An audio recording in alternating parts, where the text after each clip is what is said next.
And we are live for ET number 5. Congratulations to Dennis Nielsen, who played superbly in winning through and will take place, will have a place in Saarbrücken in April. And, well, we've got another tournament to go, so we're only halfway there. And it's my pleasure to be joined by Andrew, whose surname I've completely forgotten. It's Sinclair, maybe. It's not a big issue. That's the one. Hello, Andrew. How are you? I'm good, thank you. I'm really looking forward to tournament. Good selection of players and more entries than ET4, so should be some good stuff. Yes, definitely. And we've got 2 more Icelanders as well. Now, here's something really exciting I've just found out. Vitor Charua is playing Svein Lundir on the stream board number 8. The winner of this, and I don't, as a commentator, I try and be as objective as possible, but as a fan of Icelandic darts, it will be lovely to see Vitor win through. The winner of this will play Ægir Bjornsson. Guess what? Icelandic darts player. So it will be 2 Icelanders possibly in round 2. And if that was the case, there's guaranteed Icelander in the quarterfinals. And the same is also true on board 6, where Hallgrimur Egilsson's playing the former Lakeside quarterfinals Robert Wagner, and should he win there, will be playing Matthias Fredriksson. So it'd be great to see a couple of Icelanders really progress. And the game over there has progressed a lot over the years, especially with the Premier League, which Chura recently won. If Matty wins one game and Ægir wins one game and they win through the quarters as well, they'd meet in the semi-finals. Now we're thinking way ahead of ourselves at the moment, but you never know. You never know. There's lots of good talent out there, but I was just speaking to Dean about Ægir Bjornsson. He's done really well, and Iceland, darts in Iceland, are booming a little bit. Let's say, getting their practice with their Premier League, with their Pro Tours, with their streams. Who knows? I'm very excited for this one. I will be nipping off for a little bit in a few moments, but Andrew will be taking you through this one. We might have Dean dipping in, we might have me dipping in, heck, we might even have Tom dipping in. So maybe a bit of variety, because, one commentator might be a little boring for 10, 12, 15, 20 hours, whatever. But anyway, have you got any expectations or anything you're looking forward to in this one? I've got a special place for Robert Wagner because I remember his run to the quarterfinals at Lakeside was one of my earlier darting memories. So he's got a special place for me. But beyond that, I'm just looking forward to the action. There were some great averages and some great games in the previous tournament, and with the players more settled in, I think it should be a great evening and be interesting to see. We've had 4 qualifiers for the European Tour events, and they've all been different so far. So there's no consistency at the moment. So it would be good to see who kind of draws the early headlines and moves on from there.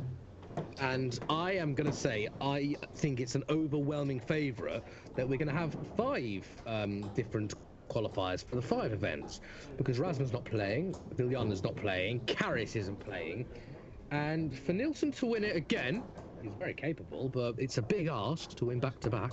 Ratajski did it, but, all depends on the draw, because Dennis could just as easily go out in the first game this time. So he will be obviously the man with the expectations. But there's a lot of quality players in that field, and all of them have a very good chance. And funny you should talk about the field and the draw. Ivan Springborg will be playing Roland Lengren in the first round on board 3. They played each other in the last tournament, and they played each other in the first round of this tournament. It's really unfortunate that neither have got a bye and one of them has to get dumped out in the first round, because they're both very, very, very good players. And it was Springborg that obviously plays exceptionally. And if the form stays the same, he's going to win through again. And how ironic, the winner of that plays, guess who? Dennis Nielsen. So it could well be Nielsen and Springborg in round 2 again, which Dennis had a little wobble. I mean, I say a little wobble, it wasn't really, because he still played really well, but Springborg played really, really well, and he could well have won it. He went ahead a few times in that game. So it's anyone's game. It is anyone's game. And if the form follows as well, Dennis Nielsen could potentially be on course for a quarterfinal matchup with Niels Jorgen Hansen, who he's just beaten in the ET4 final, which just throws up more possibilities, and the draw could be wide open. Yeah. One to watch. Did you see Nikolai Rasmussen a little earlier? I don't know if you did. I didn't catch his game. Okay, well, he's a regular on the development tour. He played in the qualifiers for the Youth Championship. He did lose 6-2. I think it was to Dennis Nilsson, but he played really well, and he's Danish and he's got a lot of potential. Let's just put it that way. Yes, I agree. I also think a couple of other players that I have my eye on. Obviously, the main one for me is Andreas Harrison, who's a top 40 ranked BDO player and got to the final of the Swedish Open last year, where he lost to Dan Day. I think Andreas is really yet to hit the heights. He was at Q School earlier this year, but he's really yet to hit the heights on the Nordic and Baltic tour. And I think he's certainly one to watch. And if he wins that, potential tie with Mindaugas Barauskas, who I would like to see at the World Cup of Darts alongside Darius Jablauskas, because I think they'd be a great tandem. Yeah, well, it's possible. It is very, very possible. Not too many Lithuanians at the moment. I mean, I'm sure there's quite a big darts culture in Lithuania, but we don't see too many of them. So yeah, watch this space. That's all I've got to say. I believe Harrison lost out to one of the Iceland, to Ayer Bjornsson in the first tournament, if I'm correct. Yes, he lost in the preliminary round in the first tournament. Got beaten 6-4 by Ayer, which I'm sure as a result Andreas will be disappointed with. But he's prioritised these tournaments over the Dutch Open, where he played last year and reached the last 64. So he definitely wants to qualify for more of these bigger tournaments, and I think he showed at Q School that he's a good player. He got to the last 64 3 times. So he's a good player, but he's really yet to show it on a televised platform, which obviously this tournament is, thanks to people at Live Darts Iceland and Dart Connect. Absolutely, yeah. Dart Connect is a game changer, it really is. I mean, I was following Q School intently, even watching the games live. I think it's fantastic. It's hard to imagine we actually had live before Dart Connect.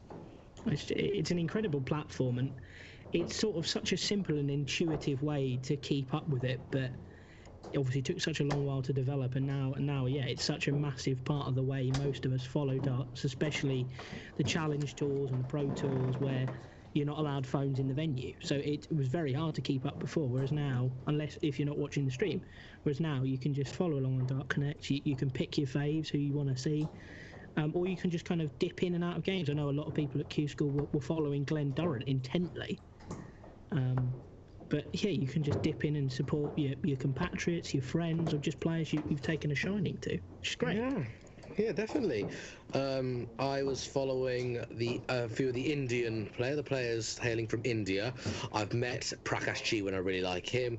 Nitin Kumar, he played on the very first night of Ali Pali, and I believe he's actually a very, very good player. He's India's #1, and someone was telling me they were watching him sort of the day before he was playing, and he barely missed a thing. So that was one as well. Rohit Rabadia is another Indian player as well. So they've got a little bit of culture there. So it's nice to see how far out we're branching. I think the Asian tour is going to give us, a few more Asian players. But yeah, I agree with you. If there's any players you just take a shine to and that you particularly like, it's worth having a look and seeing how well they're doing. In fact, I've got a list. Let me find it on my laptop. I won't list them all, but I've just got a list of all the players just of interest, just for me personally, of the UKQ school. All of the women. And by the way, I must say, Lisa Ashton did so well. It was astonishing, and what a moment for the ladies' game. And in a sport like darts that's not a contact sport, there is no reason why the women cannot compete on the same platform as the men. And Lisa Anastasia got to the last 32, I think it was on day 4, and Lorraine Winstanley beat former world champion John Parr. Yeah. I will actually be interviewing Lorraine next week. Okay. So I'm looking forward to that. But I think the ladies just did themselves tremendous credit. And Fallon Sherrock beat her boyfriend on, I think it was day 2. Did not know that. Yeah, so she got drawn against her boyfriend. I think it's her boyfriend or a partner, Gary Court, and she won, I think it was 5-2, which was I think it was her first win at Q School, and it was against her partner, which was obviously quite a story. Odds of were getting drawn against him. It's a bit like the Hybrex brothers drawing each other, at the Ali Pali a few years back. Yeah. So. Yeah, I think it was just so. Obviously, for myself, I'm quite a big BDO supporter and BDO fan, and I do a BDO with Tom, who might be joining us later on. And for me, it was following all the BDO players who had the freedom to go to Q School and kind of give of their best. So Daniel Day, Scott Waits, Jim Williams, Glenn Durrant, Mark McGeaney, Scott Baker. Baker did himself really proud. Did a really good job. Yeah, and it was great for Scott as well, because he's one of those players who in the floor tournaments in the BDO, he'd picked up 4 ranking titles in 2 years. Yeah. But on the TV stage, aside from the World Trophy, where he got to the quarterfinals, he'd never really kind of shown his mettle to people. But I thought at the World Championships, he gave Glenn Durrant a real run for his money after looking dead and buried at one point. And then at Q School, just rattled through the field on day 2. And I think he's going to be a great addition to the PDC ranks this year. In fact, I think that the crop of tour cards that went out in January were some of the best, one of the best cohorts they've added in quite some time. Just strength all the way through. Yeah, the BDO ruling definitely would have had a say in that. Oh, for sure. But I mean, the likes of Matt Clark, a veteran of the game, Kirk Shepherd, Glenn Durrant, Mark McGeaney, as we've said. I really, really like Adrian Gray. I think he's a great spirit. He plays soft tip as well as steel tip. He beat Phil Taylor in 2007 match play, so he's a really good one. He played in Q School, I think it was last year, a couple of years ago, and I'm really, really, really glad to see him win his card this year. Yeah. I mean, also you had the likes of Barry Bates. It was great to see him get back on, even if it was at the expense of Cameron Menzies. I was about to say, that really surprised me, Cameron Menzies, and he started out pretty well as well. I really feel for Cameron, because he just missed out last year as well, and he played so well on the Pro Tour, or on the Challenge Tour rather, did well enough that he's qualified for the UK Open on merit through the Challenge Tour. And he's a really good player, and I think losing out last year hurt him quite badly, and I think this year was just so harsh, and it was such fine margins. If he'd not had a bye, I think it was in one of the tournaments, and had to play someone in the last 512, he would have got a tour card. Yeah. But I mean, just looking at the list, you've got Jonathan Worsley, Joe Mernon, Andy Bolton, David Pallett, Conan Whitehead, who I think shocked a lot of people at Lakeside. And on the European side, you've got Madars Razma, Marco Cantella as well, and John Michael, who caused quite a few headlines. Michael, yeah. John Michael, I love him. Caused a few headlines last week with his victory in the BDO tournament in Romania. Yeah, and then someone's saying, hey, he shouldn't be allowed to play. But he got permission from the PDC, so... I think it's also one of those difficult ones where if you looked on the Romanian website, he'd entered the tournament before Q School. I think he actually entered the tournament at the back end of 2018. And I think the first couple of months you'll see players who've entered tournaments probably being given dispensation to play, because they've already probably forked out a fair bit of money and they didn't know they were going to get a tour card. But there again, it's up to individual darts federations to regulate these things. And you saw at the Dutch Open, I think it was Barry Hearn put his foot down and said Jelle Klaassen couldn't play in the pairs competition. So I don't know. I think these new rules and what the BDO are prepared to do and what the PDC are prepared to do will take a couple of months for them to iron themselves out and to work out what strictly is permitted and what isn't. Yeah. Some of the names I wrote down, I think I've got 47 for the UK Q School that were of interest to me. I don't know if I removed the winners. I don't remember if I did that. But just a few of them. I mean, I put them in alphabetical order. But Steve Hine, he lost his tour card. Prakash Shiva, he lost his. Aidan Kirk, I've been a big fan of Aidan ever since that UK Open, in which he did crazy things. I met the guy and he remembered me as well, which is always nice. But yes, I do like him. A few of the US players, Chuck Pulio. I was very shocked that I don't think Chuck Pulio won a single game at Q School, which I was very surprised by. Did he not? I don't think so. I think he was one of there was a list of players who didn't win a game, and I think he was the big name amongst them. Yeah. because on the CDC tour he'd been packing in 100 averages regularly. Yeah. And he looked quite good at Ali Pali. I think there were some nerves against Dimitri Vandenberg, but he looked good. Yeah. And I think, I mean, Q School's just it's a different animal. It's a lottery, and I mean, it's easy to say it's not fair, but it sometimes just isn't for certain players. No, yeah, I know what you mean, because, you know, a few years ago, Diogo Portela was yay close to securing his card, and if they weighted the semi-finals, quarterfinals, but differently, there's a chance he might have got his card. But I do think the 1 point per game is very fair. I do. Oh, I think totally, yeah. Oh, yes. Because it rewards consistency. I think Chuck did win a game, but he didn't get any further than the last 256 on any day. So yeah, I think some days he won once, and that was it. But I don't think he got any points. I think that might have been the stat that I remembered, that he finished with no points. Okay. Which was, again, a shock because of kind of his standing and what people expected of him.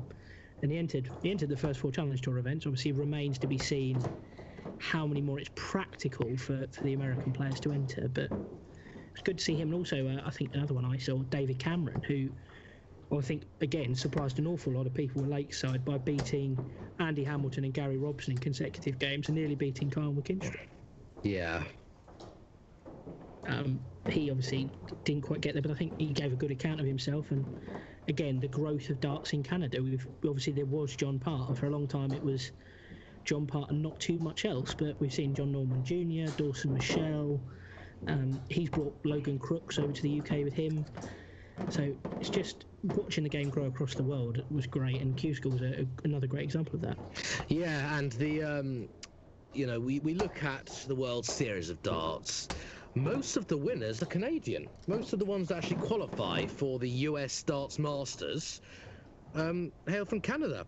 I was actually fortunate enough to be able to go to the US Darts Masters in Vegas this year, or last year, and I got to interview DJ Sayer. By the way, if anyone wants to hear the interview, it's our podcast, the Darts podcast by Live Darts Iceland, something like that. Get it on your favourite podcast provider. But I was just looking at how everyone's Canadian.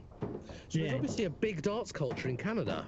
And was it the winner of the other, not the CDC rankings, but the other American qualifying tournament for Lakeside was Jeff Smith, a Canadian.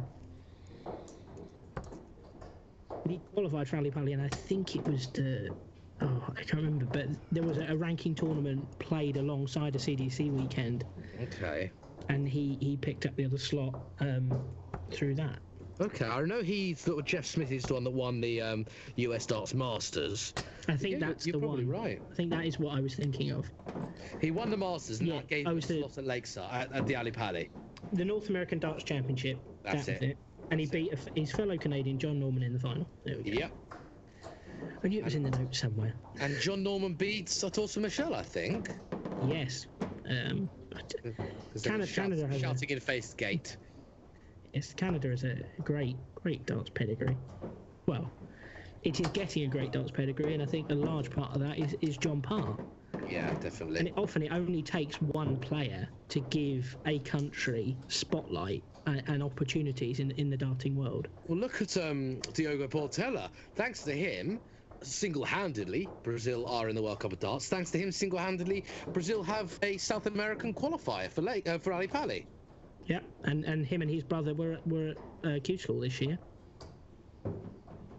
They were indeed. Mario Portela, I met him a couple of years ago.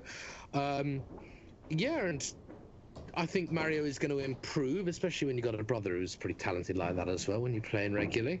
Both of which moved over to the UK, both of which live in London. Well, lived in London. I think they live in like Bolton or somewhere now.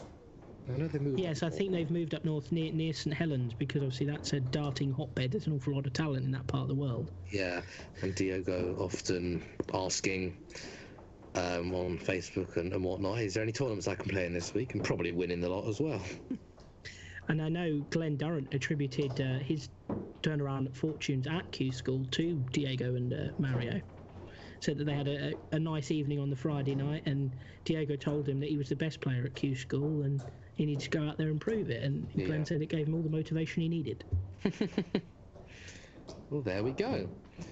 Yeah, it was a bit suspect, wasn't it? Because he didn't do particularly well the first 2 days. I think, to be honest, the pressure on him was unlike anything we've seen it in quite a while. Yeah. So, I mean, it was... I'm not saying I wasn't shocked by his defeats, but I certainly... It was understandable, the pressure he was under. Yeah.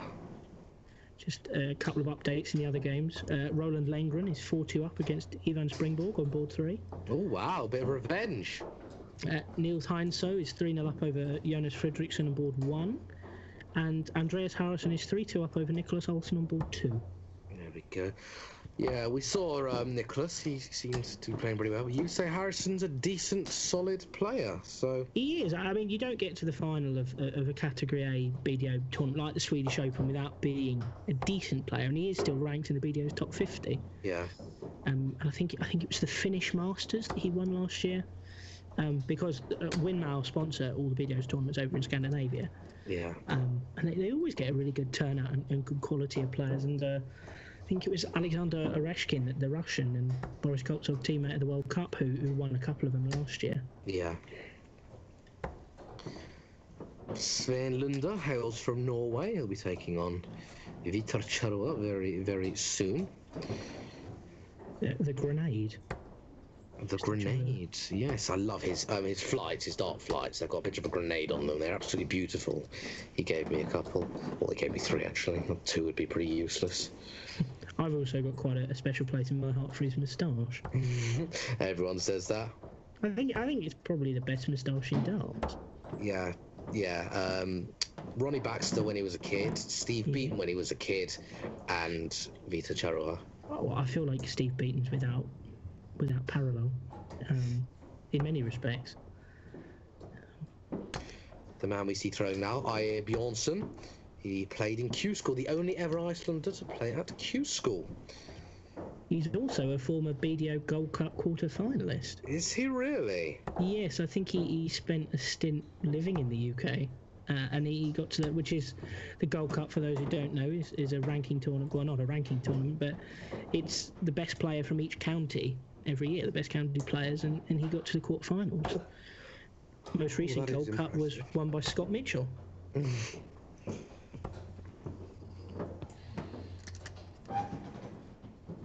Gold Cup always used to be televised, but unfortunately hasn't been for a number of time. A long number of years, rather. I think the World Cup has been televised. The WDF World Cup has been televised by TV, if I remember correctly, a long time ago. I think so, and Sweden as a team won the Europe Cup last year. Yeah. I mean, Sweden have got great darting pedigree. All started with Magnus Karras. Yeah. And since then, the game's grown. Obviously, we saw Dennis Nielsen, but you've also got the likes of Daniel Larsson as well. Just good quality darting pedigree in Sweden. But am I right in thinking there are more Danes this weekend for these tournaments? In regards to the amount of Danes versus the amount of Swedes across the whole tournament, they're on a par. I think 22 each.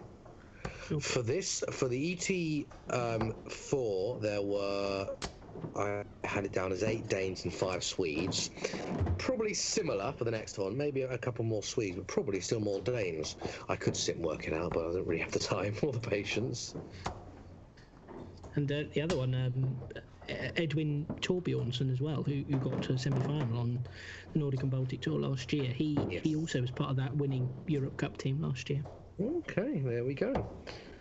Springborg has springed a leg back, 3-4 against Roland Lengren. Lengren needs just 2.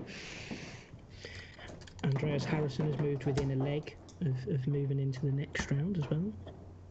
And Jensen 5 up.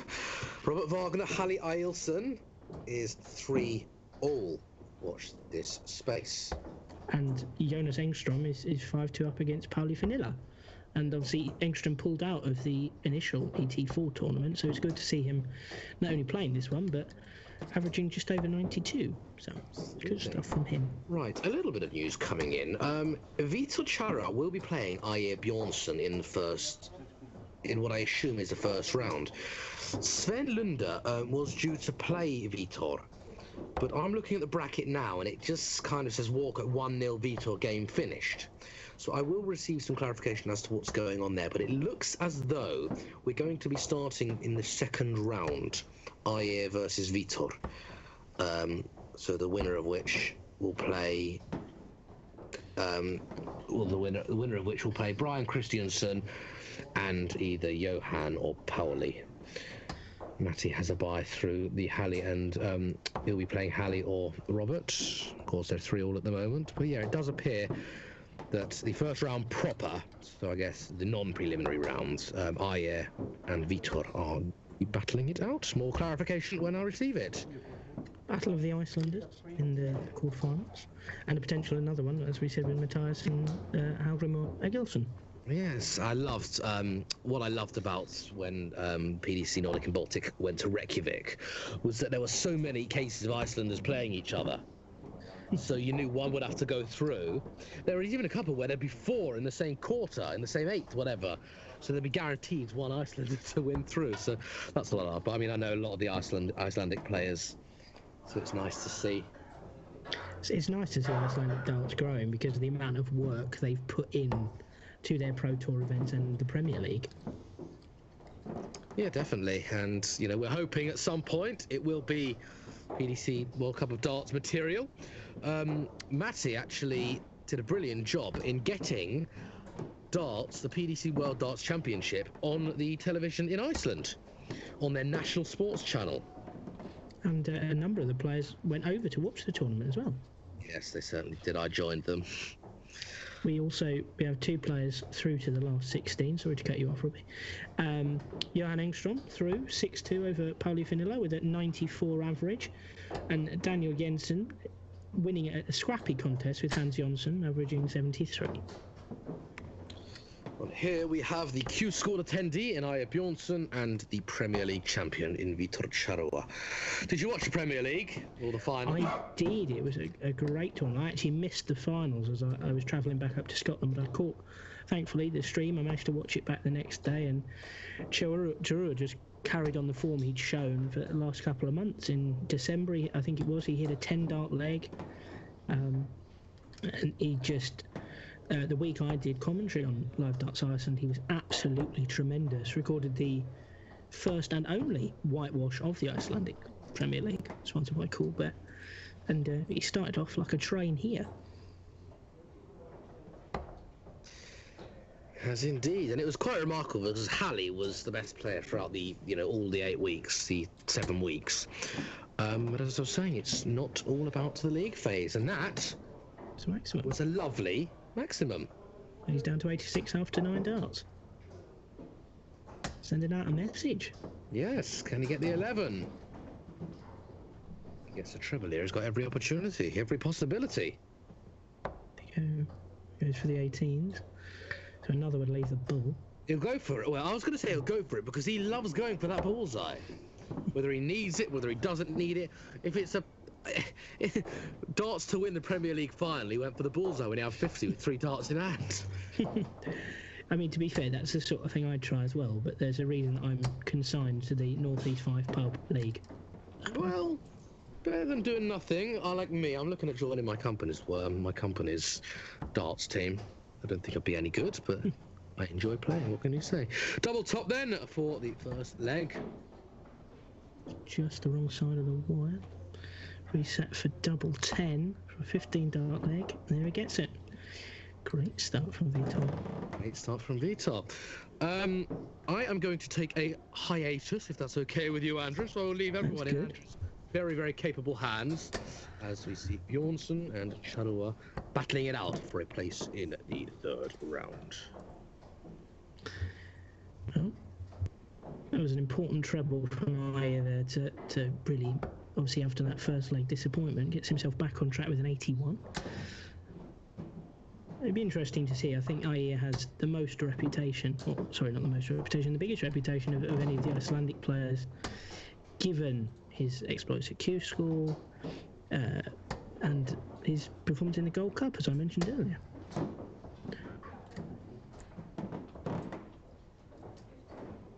640 there.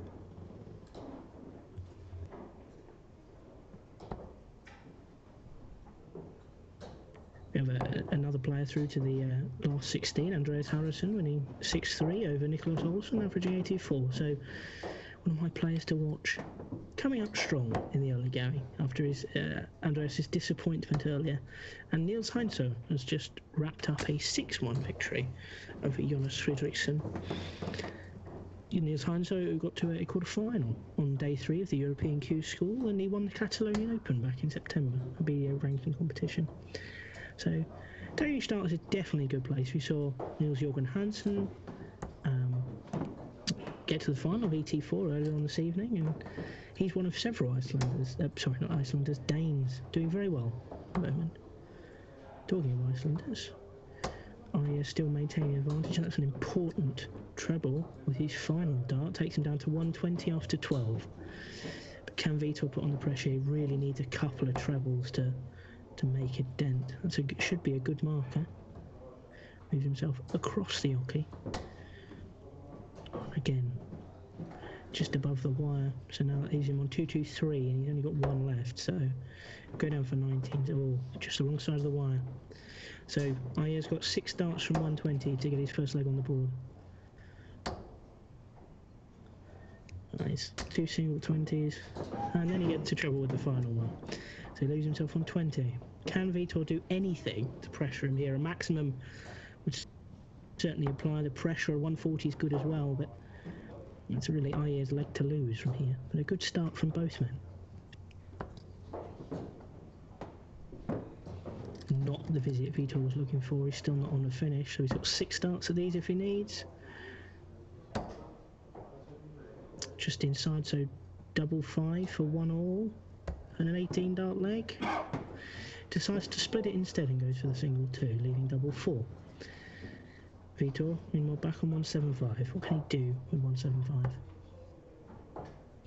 Treble 5, well, the 5 needs to go at some point. That's a single 20.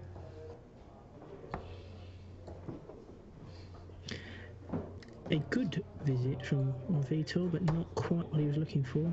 Double 4, just inside, so Doe dropped down for double 2.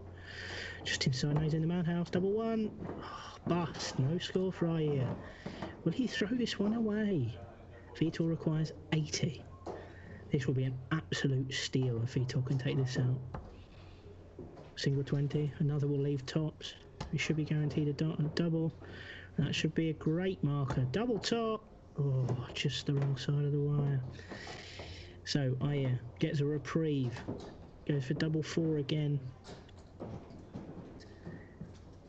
He's visibly frustrated with himself. Those missed doubles. There we go. Gets it. A 22 dart leg to get back on level terms. 1 all. Just a reminder for those watching that the winner of this game will play either Johan Engström or the Dane Brian Christensen. So good stuff so far. Johan Engström so far with the highest average of this competition, the 94, well, not this competition, but ET5, 94.3. But some good averages across the board. Andreas Harrison, 84. Niels Jørgen Hansen through, 82.4. Niels Heinze, 81. Ivan Springborg, having been 4-2 down to Roland Lengren, has pulled things back to 5 all in their game on board 3. Whilst the former Lakeside quarter-finalist Robert Wagner is now leading Hallgrimur Eilsson, the Corbett Icelandic Premier League runner-up. He's leading him 5-4. So, good stuff. We'll be keeping time on that. There's a good ton there from Vitor. Just keeps the pressure on. It's not the visit that Ayer wanted there. Can't follow up his opening ton, ends up with just 30, so firm advantage here to Vitor. But what can he do? You can tell that both players are a little bit tentative to start this one.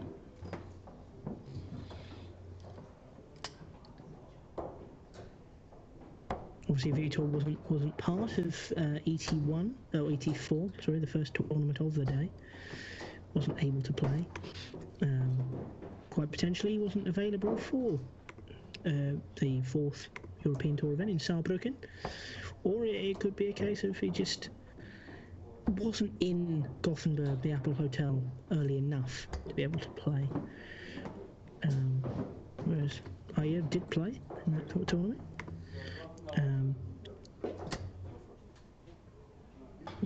Impressive for the most part, Aya. Beat Andreas Harrison in the preliminary stage, 6-4, before losing 6-3 to Ivan Springborg, who would go on to the semi-finals. Well, that's disappointing from Vitor there. Left himself on 148 after 12, but ended up doing very little out of that. Used himself on 108. But in theory, unless Aya gets a big score here, he'll have 6 darts for it. And it's an important final dart from Aya, but 166 doesn't leave him on a finish, so Vitor has got 6 darts from 108. What can he do with them? And he's gone for the 18s. Is that a treble? Could well be. Goes for another one. And then for double 18. Just missed. Leaves himself 18 for next time.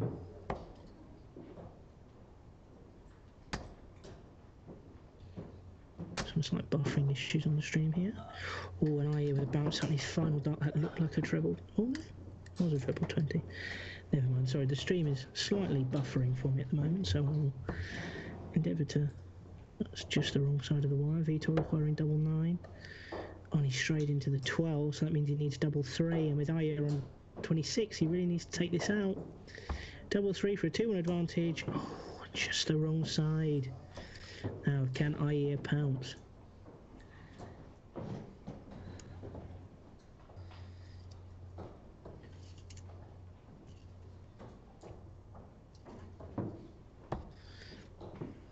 And he takes out double 13.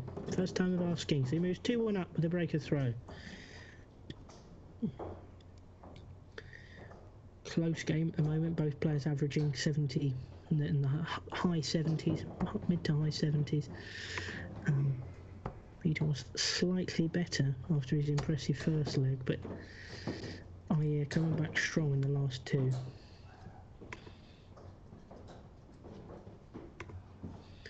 And what a great platform. Obviously, you can follow this tournament on Twitter, Facebook, YouTube, Dart Connect, all of those join us. Thank you very much. Make sure to subscribe to the team at Live Darts Iceland who are providing this evening's stream for good quality action, and it's a great service that Dart Connect and Live Darts Iceland provide. So, team are doing some great work.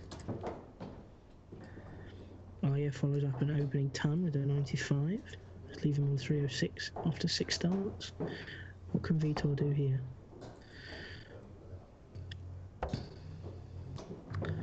It's an update on the other games going on. Ivan Springborg came back from 4-2 down to dump out Roland Lengren 6-5. A very tight game, both men averaging just below 73. So nice to see Mr. Springborg Paulsen advance to the last 60. Where he will play Dennis Nilsson, the man he lost to in the semi-finals of ET4. And obviously, the European Tour.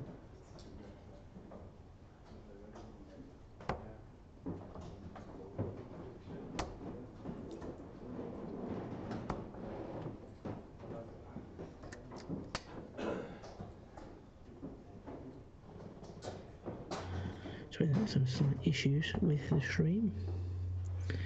Aya is on 186 after 12 darts, and Vitor 207, currently on 80 with those 2.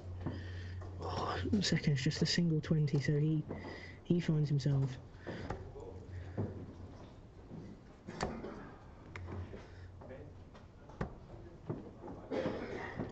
final dart straight into the treble 5 for Aya, so he leaves himself 91. What can Vitor do here?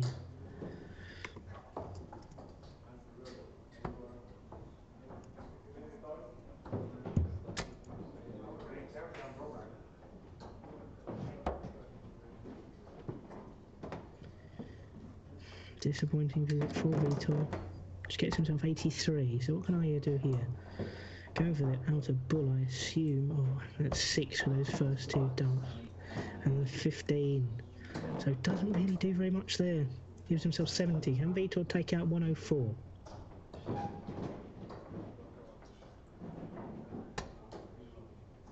Gets the triple 20, leaving him 44. He goes single 4 to leave himself 1 dart at tops. Just high. You can see he's annoyed with himself there. Doubles haven't been too kind to Vitor thus far. Single 10, single 20, goes for double top, and just below the wire. Leaves himself with 20. Oh, Vitor. It's another chance at tops to break back and move 2-2 through 4 legs of this game. Drops below, so we'll switch for double 10. Just straying below. Is that a good marker? Yes, it is.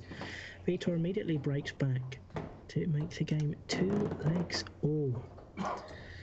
Now, a reminder for those of you, the winner of this will be playing at the Austrian Darts Open in the Steiermark in the lovely country of Austria. Vitor starts the leg with a steady ton. And I think that's something you will see from Vitor Chadua, having watched him before, that the grenade is a man he's got good score in his locker, but it's sometimes the finishing that lets him down at crucial moments. But he's certainly been one of the bright spots of the Pro Tours in Iceland streamed, and the Corbett Icelandic Premier League, which, going into the final night of the regular 4th, secured the only whitewash of the regular competition. Moved himself up to 3rd in the table, and then won his semi-final and beat Hallgrimur Egilsson in the final to take home the Corbett Icelandic Premier League. And we had a bit of lag on the stream.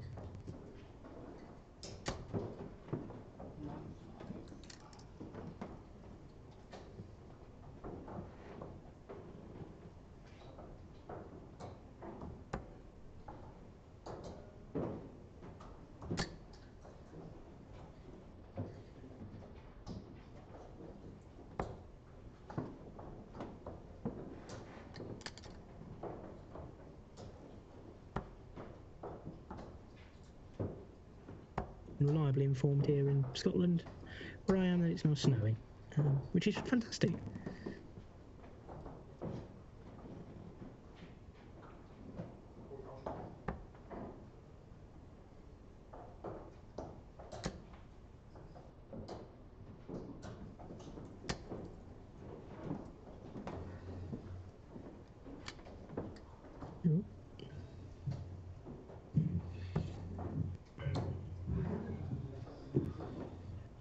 Stream appears to be getting back up to speed again now. I think that was a problem affecting everyone, not just myself. Vitor took out a ton. His first visit into the leg. What can he do here?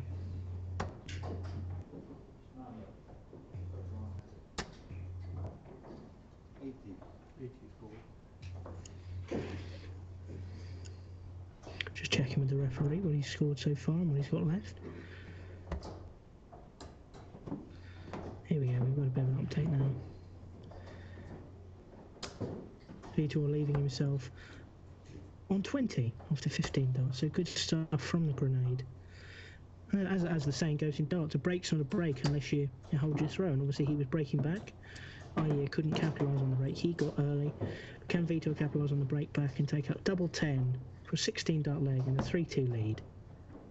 Well, that should be a good marker.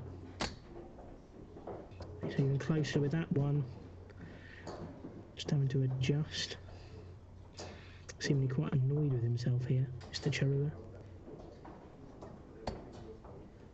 Oh, just inside the wire, so that's 10, leaving him with double 5. But is he going to get a chance? Ayer's got himself down to 36. Seemingly annoyed about something.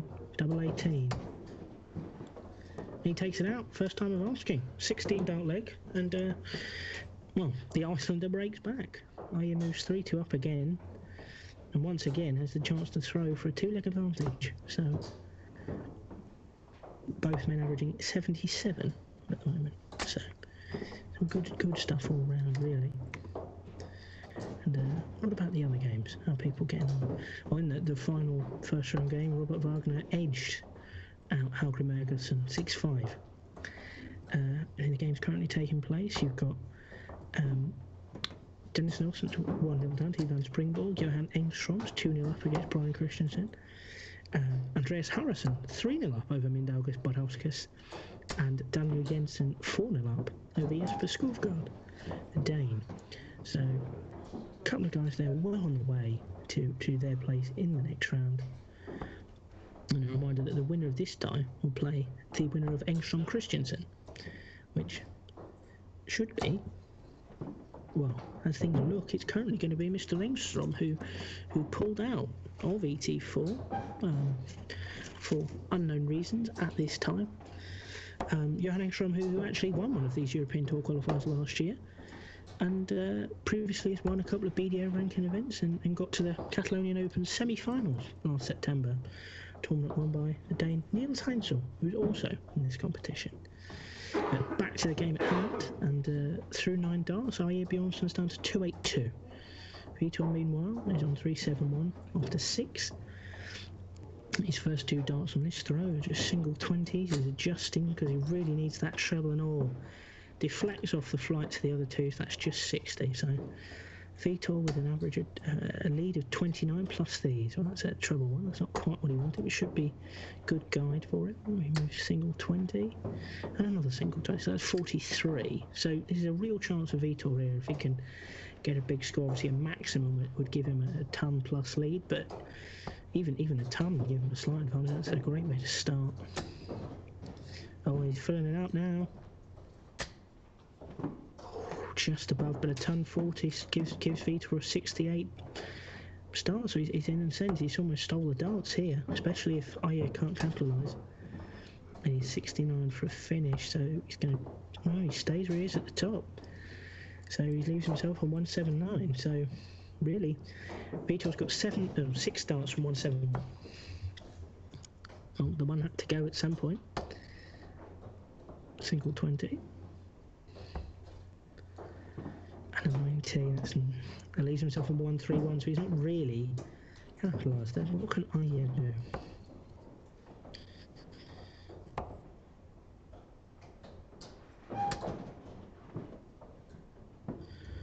$40. That's a treble 5. Oh no, treble 20. So yeah, Vitor 131. Single. He can't do it now.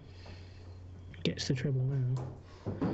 So leaves himself 51. He dropped down the board and goes for 11, leaving himself tops.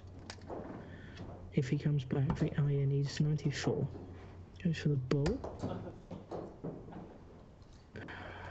And he seems disappointed with himself there because he needed the... Well, I'm not sure what he was going for there, sorry.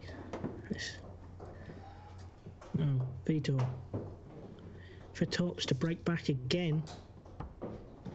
And this time he doesn't make any mistake. 19 dart leg from Mr. Charrua. Makes it 3-all here. This intriguing last 16 clash of European Tour Qualifier 5 from the Apple Hotel in Gothenburg, Sweden. Interestingly, the Nordic and Baltic Tour last year kicked off in the wonderful Denmark, before visiting Lithuania, Finland, and then Sweden, before capping off the year in Iceland as a tournament that, well, the Nordic and Baltic tournaments anyway, were both won by Madars Rasma. The Latvian, who recently regained his PDC Tour card by topping the Order of Merit at the European Q School. It was a Q School where Aje, of course, became the first Icelander to play. Well, Vitor's filling up the red bit here. And is that a ton 80? It awaits the scoreboard to be updated. Yes, it is.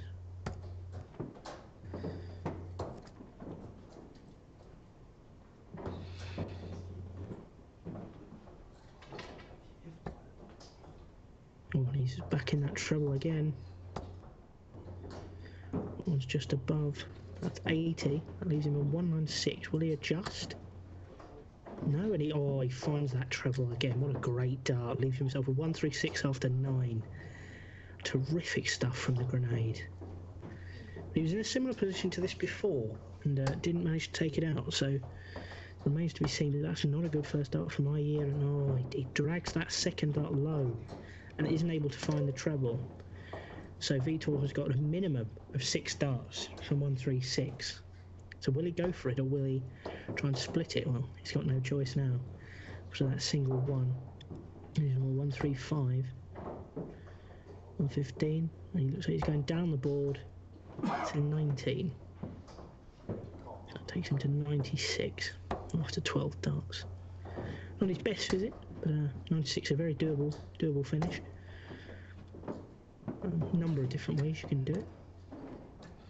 Treble 20, if you double 18, I assume that's the route he's going to go for. And he strays into the 5, so 91 he'll come down. 17 leaves tops. He's unable to find it, so probably go for an 18. Yeah. So that leaves him on 56, which again, there's no pressure on him unless Ayer can find a big score here. And it's another disappointing dart in this leg from Ayer, and he strays into the 5 once again. Just 45 from the Icelander there. He's on 228, so Vitor's got 6 darts from 56. 16, 4 tops. Took it out last time. Was just below, so double 10. And just inside. So Vitor's got 10 to go, but again, there's no pressure on him. But that's often the situations where you're more likely to miss. It's often those high pressure doubles that players seem to just find. But Ayer again, it's not his best finish, but he leaves himself on a finish. He is on 170, the big fish that's commonly known. Vitor is double 5. Now, will he split it? Well, he's going to have to, and he goes for the 3, so he leaves himself double 1. Oh, and he's just top. So can Ayer punish him? Vitor has had so many chances in this leg. He can't do it now. He needed that treble. That's a good treble if he can follow that up. Oh, definitely going for the 18s there. Takes that 92, so it leaves him with 78. It's very doable, especially as Vitor has no margin for error here with double 1. Wow, there we go, gets it. 22nd dart. He made a meal of it in the end. But that's another leg under the belt of Vitor Charrua. And he makes good on his breaker throws. He now leads 4-3, averaging 76. That wasn't Ayer's best leg at all, so it'll be interesting to see. We've got a result in the last 16. Andreas Harrison, who I tipped before the start of play, he's beaten Mindaugas Barauskas 6-0. Impressive showing from him. Johan Engstrom is winning 4-0 in his match with Brian Christensen, the winner of that game, playing the winner here. And Ayer started the leg well with a ton in his first visit. Right straight into the treble 5 there, but that's good. That's 95. He's on 306 after 6 with Vitor. Only managed 46 with his first visit. He's going to really need to tighten that up if he's going to put any pressure, and that's in the treble 5. But that should be a good line, just the other side of the wire. That's a solid enough visit for Mr. Charrua. Gets an important treble to move himself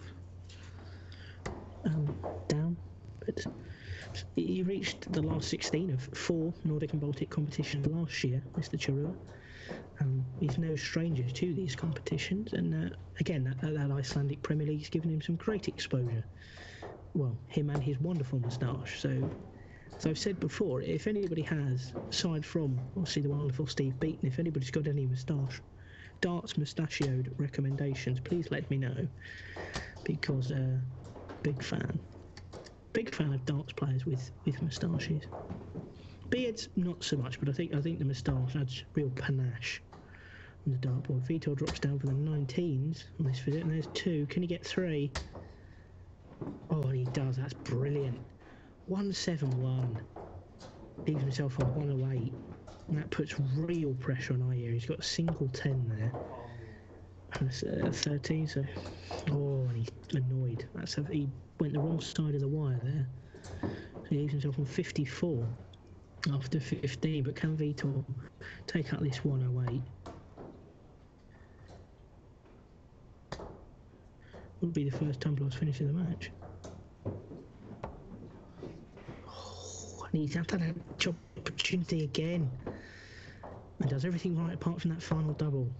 Will he get another chance? Double 18. Oh, great finishing from Ayer there. 17 dart leg, makes things 4-all.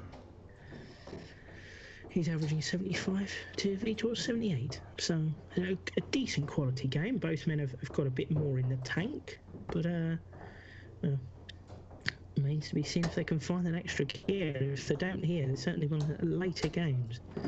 Johan Engström 5-0 up now, whilst Daniel Jensen is 5-2 up over his compatriot Jesper Skorsgaard. Vitor starts the leg almost perfectly there with a ton 40, and Ayer's not really able to do anything about it. 55 is not going to help you at this point. So can Vitor follow that up? And we know he had a 10 dart leg earlier in, well, not earlier in the year, but not that far long ago. Now just into February, of course. And the Bet Victor Masters underway in Milton Keynes, the first PDC televised competition of the year, following obviously the World Championships in Ali Pali, where Michael van Gerwen was victorious, defeating Michael Smith in the final. And that was a tournament these Icelandic players got to attend after the work of Matthias Fredriksson to get them on telly in Iceland. So, I mean, I think Icelandic darts are really growing, and dart in Scandinavia is growing. And the Nordic and Baltic tour has been a real great addition over the last few years to what is the global expansion of darts, really. We've seen it in Asia, with Paul Lim still going strong in his 60s. We saw the first Darts Player Australia tournaments of the year. James Bailey coming out victorious in event 1. It's great to see so much darts, and also see so much of it on Dart Connect. We're now able to follow more darts than ever before, with improvements in streaming technology, which means obviously you can use the PDC streaming services, but also things like Live Darts Iceland, YouTube, and obviously TV competitions as well. Obviously, the PDC have a big profile with ITV4 and Sky, but BDO have recently signed a 3-year deal with Quest and Eurosport to broadcast their events, the World Trophy, the World Masters, and the World Championships. And it's just great. I think Dartson's a great place, and obviously Windmill TV as well. It's streaming a lot of the BDO competitions. This weekend, the Dutch Open, biggest Open of the year, and one of the biggest competition in darts, 6,000 entries all in all. As Vitor packs in 1-2-2 to leave himself with 58 darts. He has been, on the scoring part of his game, Vitor has been tremendous tonight. It's just the poor finishing that's letting him down. But he should have more opportunities here. Ayer not really able to put much pressure on him. He gives himself 2 shots at tops, just inside. Across, double 10. It takes it. 18 dart leg. Vitor moves within 1 of the quarterfinals. And a meeting with Mr. Johan Engström, who is through, beating Brian Christensen 6-0. It's not quite the heights of his first game, where he averaged 94, but Mr. Engström is through, 6-0. And an average of 70.5, so it's positively lower than before.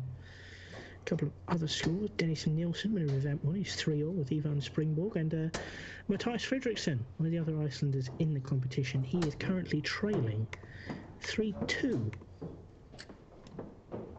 to the, 2-1. He's trailing 2-1 to the Norwegian former Lakeside quarter-finalist Robert Wagner. But Ayer scoring, I think, has been the problem here. In darts where he's had shots at a double, he has been the far better, but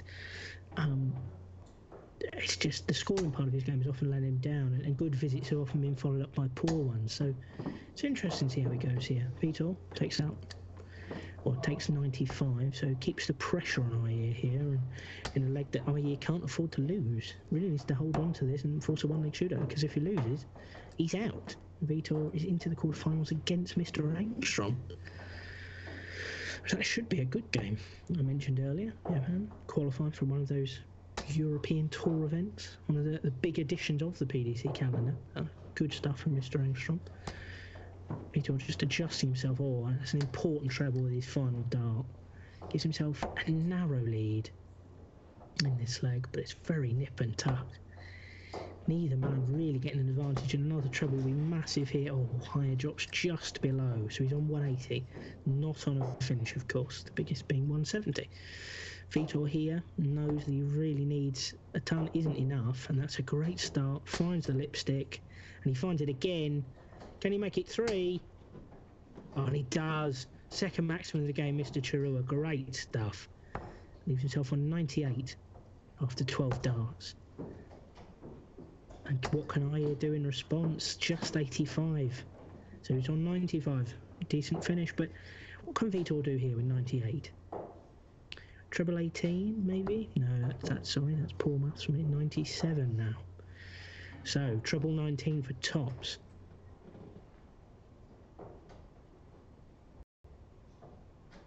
He only gets the single, so he now can't finish. He's on 78. Will he go for an 18 to leave himself with a straight 60? And he does, yes. That relies on Ian not being able to take out this 95, and he goes for the outer ball, gets the inner, leaves himself 45, and straight into the 4. No, he can't finish now. Leaves himself on 41. Oh, there's my maths let me down. No, it had let me down, so he was on a finish. Angle was not great for me there. I'll use that as my excuse. Vitor, 60, 2 darts at tops for the match. And only needs 1. 17 dart leg, and Chirua is through to the quarterfinals. A really good performance from Vitor there. It was nip and tuck at the start, but he really kicked on in the final few legs. Wins 6-4 with a 79 average. Good performance from Chirua there. Really nice to see him pick up that victory. So Iyer out, bit of a surprise. Daniel Jensen is also now through, 6-3 up. Well, he's through 6-3 over Jesper Skovgaard, 72 average, so fairly on track with his performance in the last round, really. Other games, Nikolai Rasmussen, the regular player on the development tour, also in the BDO rankings. He picked up £400 on the development tour last year. He's currently 3-all with Niels Jorgen Hansen, the runner-up in European Tour 4. Over on board 4, on board 6, Matthias Fredriksson is 2-2 with Robert Wagner. Board 1, we have Kenneth Bale from Denmark. He's 5-3 up over his compatriot Niels Heinz. That's a bit of a shock to me, anyway. And on board 3, Dennis Nielsen is up 5-3 over Ivan Springborg. So, is Mr. Nielsen heading for the quarterfinals? Be very impressive if he can. That game's tight, they're both averaging in the 80s. Bio, it's a slightly lower scoring game, both in the 70s with their averages. I think that all Danish affair between Rasmussen and Hansen is the one I've personally got my eye on. Both been a bit scrappy, but Hansen started the 7th leg stronger, a couple of tons to start, but yes, some good stuff played so far. Highest average being that of Mr. Engstrom. His first round win over Pauli Finila of Finland. He won 94.3 in a 6-2 victory. Behind him, Andreas Harrison is 84 in the first round and 83.5 in the last 16. So how does that leave the draw? Well, as things stand, quarterfinals, as things are shaping up, with Bio against Andreas Harrison. Potentially it'll be the winner of Nielsen Springborg against Rasmussen Hansen. It'll be Jensen against either Fredriksson or Wagner, and then it'll be Engstrom against Chirua over on board 8, the one we have the stream for. Hope you're enjoying the commentary thus far. If you've got any questions, comments, please don't hesitate to let me know. Over on Twitter, it's at AMSinclair97. I'm prepared to answer any facts, stats or questions you've got for me. Please let me know. And any feedback you have on myself or the stream, please let me know.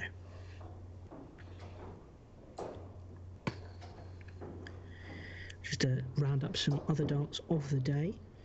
In the Dutch Open darts, we've got the pairs competitions have reached their final stage, and they'll be streamed on Sunday over on Winmau TV. The women's pairs competition, Lorraine Winstanley and Corinne Hammond are in the final once again, and they're going to play Mikuru Suzuki, the recent Lakeside World Champion, and her partner Yuriko Yamaguchi. And in the men's competition, it's an all-Dutch affair, with Martin Kleermaker and Justin van Terhel taking on Gino Vos and Berry van Peer, so who knocked out Dirk Telnikers and his partner Schenk. So some good darts over in the Netherlands, and of course the singles competitions get underway tomorrow. But we are warming up over here on board 8 for the quarterfinal meeting between Johan Engström, Swede, didn't enter European Tour 4 qualifier earlier on, against the Grenade Vitor Charrua, the Portuguese-born Iceland representative, as these guys battle it out for a place at the 5th European Tour event of the year, the Austrian Darts Open in Premstaden, which is in Graz in Austria. It's a lovely little town. The European Tour has been a great source of expansion for darts, really. Obviously, still a predominantly German base, but still very good. And over the course of this weekend, of course, we will see the Professional Darts Corporation Nordic and Baltic. First 2 events of the year in that competition. On Saturday, we'll have event 1. And on Sunday, event 2, before in March we go over to Slangerup in Denmark for events 3 and 4, and then there's a long gap until August for events 5 and 6 in Reykjavik. 7 and 8 will be in Finland in October, and then the tournament will finish at the Bellevue Park Hotel in Riga at the start of November. It's great to see, really, and the European Tour this year. Obviously, the first event is the European Darts Open in Leverkusen at the weekend of the 22nd to the 24th of March. And Mados Rafner will be the Nordic and Baltic representative there. The German Darts Championship takes place the following weekend at Hildesheim, the Halle 39, where obviously the European Q School took place last month. And the representative there will be Finland's Kim Viljanen, who will be entered into European Tour Qualifier 6, which was played over the weekend. The third event in April, the German Darts Grand Prix in Munich. The representative there will be the Swede Magnus Karis, and surprisingly, Karis isn't actually registered to play this weekend. Certainly surprised to me. Karis, obviously, of course, a veteran of the game. He was playing at Lakeside in the 90s, as was Marco Cantella, actually, the Finn, who is in the lineups for this weekend. But yes, sorry, back to the European Tour. Event 4 in Saarbrücken, the German Darts Open. It's actually my birthday weekend that weekend. The representative there will be Dennis Nelson. And Dennis Nelson, of course, as I've said, is the only man in this competition, this one here, who actually has a chance of becoming the first repeat winner in these European Tour qualifiers. They are, in many ways, a bit of a lottery. It can depend who you play, and it can often, in this situation, finishing event 4 and starting event 5 almost straight away can be very hard, but sometimes it can be what players want. You saw last year Mados Rasma won the 2 Nordic and Baltic competitions in subsequent days, and obviously a big talking point was Krzysztof Ratajski last year, who won a couple of events. But yes, and Dennis Nelson is safely through 6-4 over Ivan Springborg. Again, both men putting in some good performances against each other, averages of 85. Just a couple of updates in the other games. Nikolai Rasmussen now finds himself 5-3 down against Niels Jorgen Hansen on board 4. Board 6 sees Matthias Fredriksson now 5-2 down against Robert Wagner. And Kenneth Byle is now 5-3. He's been pegged back by Neil Tyner. So tight games up and down the draw. And to be honest, that's what you want. You don't want easy, not walkover games. There's never an easy game in darts, but especially at this level. But it's great to see such competitiveness, and you saw that on the Nordic and Baltic Tour last year. To be perfectly honest, we had, I think it was 6 different winners over the course of the year.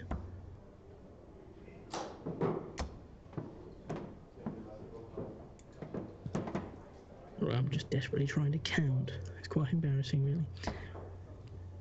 Six winners: Kim Viljanen, Daniel Larsson, Darius Labanauskas, Marco Cantella, who's also recently regained his tour card, a 50-year-old from Finland. Kordecker as well, the Norwegian. And obviously, of course, Mados Rasmussen, as I said. But also in the finals, you saw Ulfsida lose 2 finals to Finn. You saw Magnus Karras make 2 finals, and Kordecker and Mados Rasmussen. But I mean, beyond that, you saw just great depth in all those competitions. You saw the likes of Andreas Harrison, Bent Lambertson, Bo Carlson, and obviously the Icelanders, Hallgrim Egilsson, Vitor Charrua,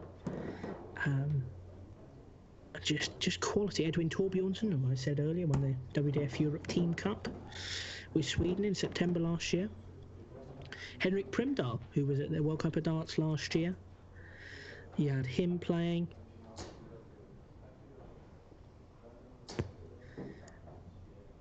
You had Lars Helsinghoff, who was a quarter-finalist in the BDO German Open last year.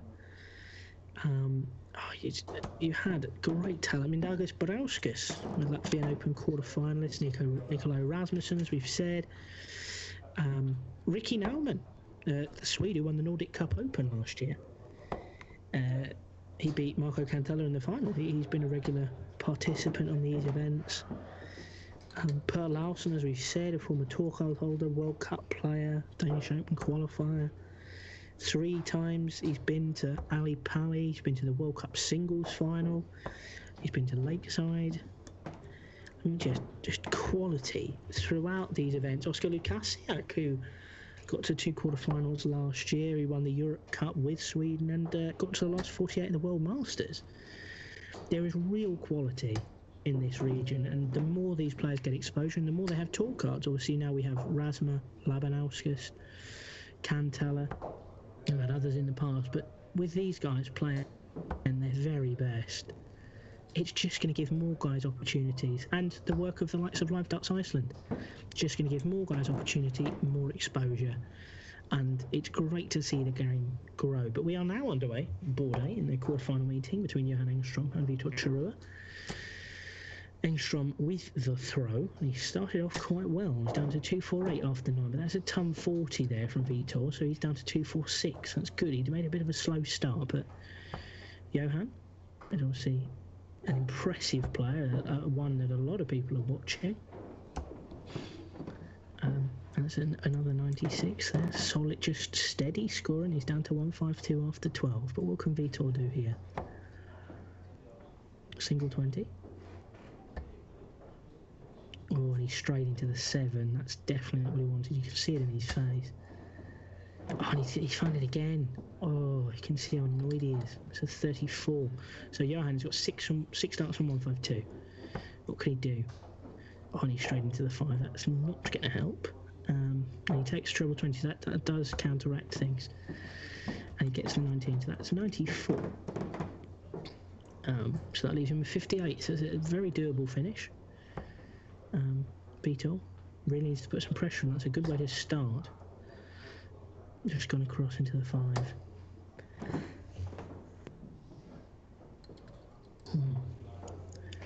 Sorry about that. Vitor, he's down on 127. That's not really going to be enough to pressure Johan. He takes out the 18, so he's got 2 darts at tops, and he finds it with the first one. 17 dart leg to get things underway. Good start from Mr. Engstrom.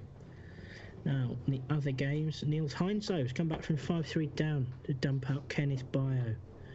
And in the other games, obviously, yes, Matthias Fredriksson has pulled things back to 5-3 against Robert Wagner.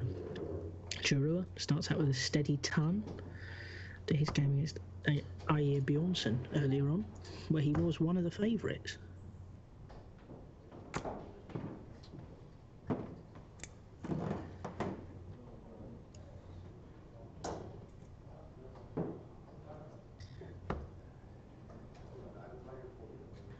It looks like I'm going to be joined very soon by my podcast co-host Tom Beresford. Tom's some of you will have heard him before in Live Darts Iceland, and we do Inside the BDO, a podcast that looks at all things British Darts Organisation. But Vitor is down to 261 after 6 darts. Well, Johan, I think that was no, it wasn't a ton. That was a good visit there from Johan. Gets himself down to 283. That's not what he wanted. The one had to go, but he's just gone the other side of the wire. So that's 21. 240. Suspect he'll stay with the 20s. Doesn't find the treble that he wanted, so he's down to 220 after 9 darts. What can Johan do?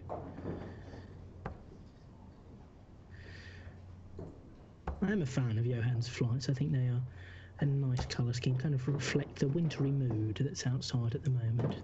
We see Britain in the midst of a cold spell. It's now snowing here in Scotland, where I am, but it's also snow up and down the country. And of course, in America, it's brutally cold in Chicago. But there's 2 trebles. Can Vitor find a third? Oh, now how has that affected him? Yeah, he ends up with a 1, but that looked like he was on course for a great grouping and a treble. He's down to 99 after 12. Johan, there was a bit of shoulder in there. Bit of shoulder in that one as well. I think it's what Chris Mason likes to call a bit of thrutch in those darts there. And that 30 is not really reflective of either Johan's abilities or his play so far in this leg. But Vitor has got 6 darts from 99. What can he do? Oh, that's a brilliant treble. Leaves him with 42. Where will he go from here? He has got options, but what will he opt for? And he gets the 2 to leave himself 1 dart at tops for a 15 dart leg. Brilliant. 99 checkout from Chirua makes it 1-all. He's averaging 88. Cracking stuff from the grenade. Back into it with leg 3. And Nikolai Rasmussen has come back from 5-3 down to beat Niels Jorgen Hansen 6-5. That's great stuff from the youngster. Whilst Matthias Fredriksson's pulled another leg back in his game to now try Robert Wagner 5-4. Vitor, Johan only got a 60. He thought he might punish him here. And he doesn't manage it. Just 28 with that visit. That's not quite what he wanted. So 1, Johan Engstrom. Oh, now there's a scrappy start to the leg. A good treble these last darts. I think if he'd missed it again there, I think the nerves would have started to set in. But what can Vitor do? Oh, and he's drifted over to the 1. A better second dart. Oh, disappointing visit there from Vitor. Just not at the races so far in this leg.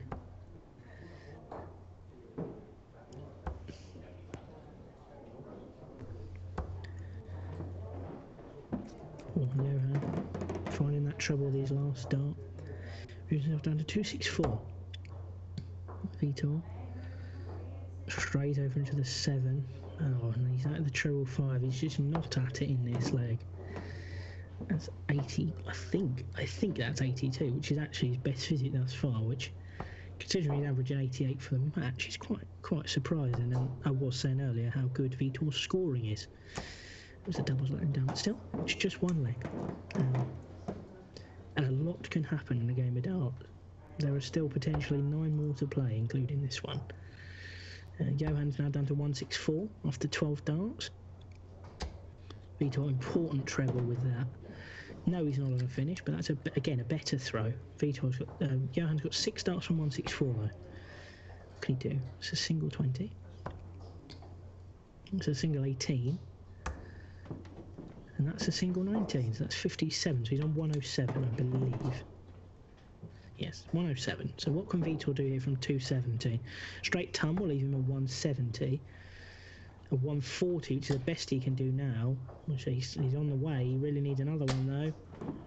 Oh, yes, an important final couple of darts there. It takes him down to 130, so he does put some pressure on this 107 for Engstrom. And goes 19s, that's 1. Oh, he goes across to the 7s, and now he leaves himself 81. You can see he's visibly frustrated with that. And he gets another 19. So he's down to 62. Vitor's on 130. 20.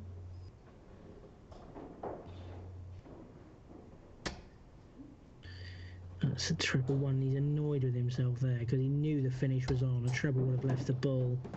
And he's drifted into the 7. Poor visit from Vitor. He's annoyed with himself.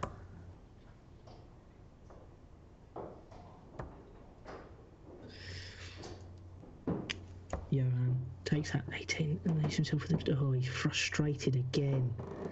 Left himself with just 2 then. Can Vitor take out this 102?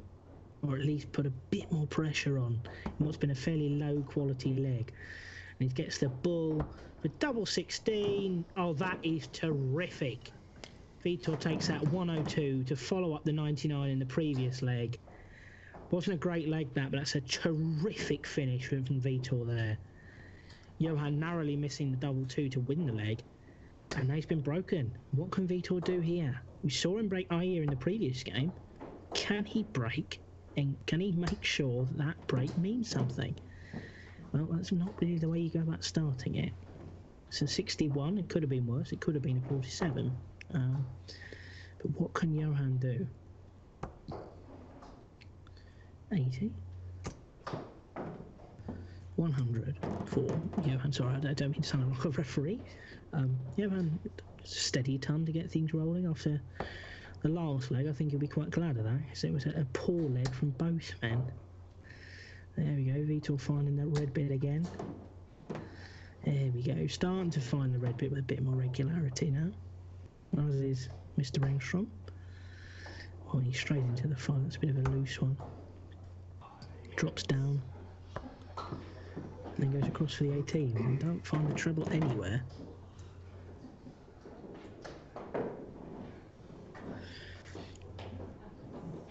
As I say, thank you to everyone who's joining us on the coverage this evening, either YouTube, Facebook, Twitter, and Dark Connect. Obviously, of course, a key factor in this event and so many others around the world. What an invention Dark Connect is. Just brilliant for players and fans, as I was talking to Robbie about earlier. And it's vitally important for us as well, commentating, give us scores.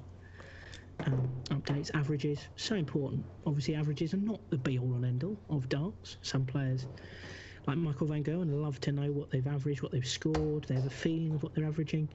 But averages don't win titles. We've seen that before. The likes of James Wade, not the biggest averager in the world. I'm first being informed by Robbie that Robert Wagner has just taken out 1-2-2 to knock out Matthias Fredriksson, with Matty sat on 56. That was a terrific comeback, to be honest, from Matty in that game.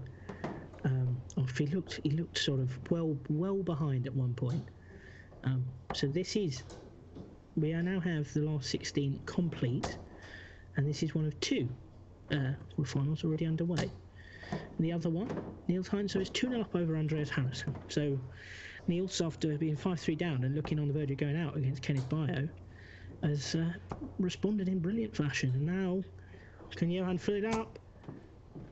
Oh, and is that a maximum? Oh, brilliant. First maximum of the game for Johan Engstrom. Leaves himself on 77 after 15 darts. Vitor on his throw. Really needs a big visit here, and there's 2 trebles. Does he want a third? So third would leave him with double 6. He goes there, but he takes a single, which is probably a sensible option. Leaves himself with 52. Again, multiple options there. Johan drops for the single 19. He's got the single 18. Double top. Oh, just below. Single 20. Leaves himself with double 10. But can Vitor take out the 52 here? Require probably go tops, double 16. Oh, he goes for 12 for tops. It's very close to the double, though. I think he's just checking his throw here. He goes for top. Oh, that's a wide one. And he's low his second dart. So he is down with double 10. Can Johan get double 10? No, he misses with the first dart. Misses with the second. Can he get it with the third? He really needs to punish him here. And he gets it. Massive, massive from Johan Engstrom.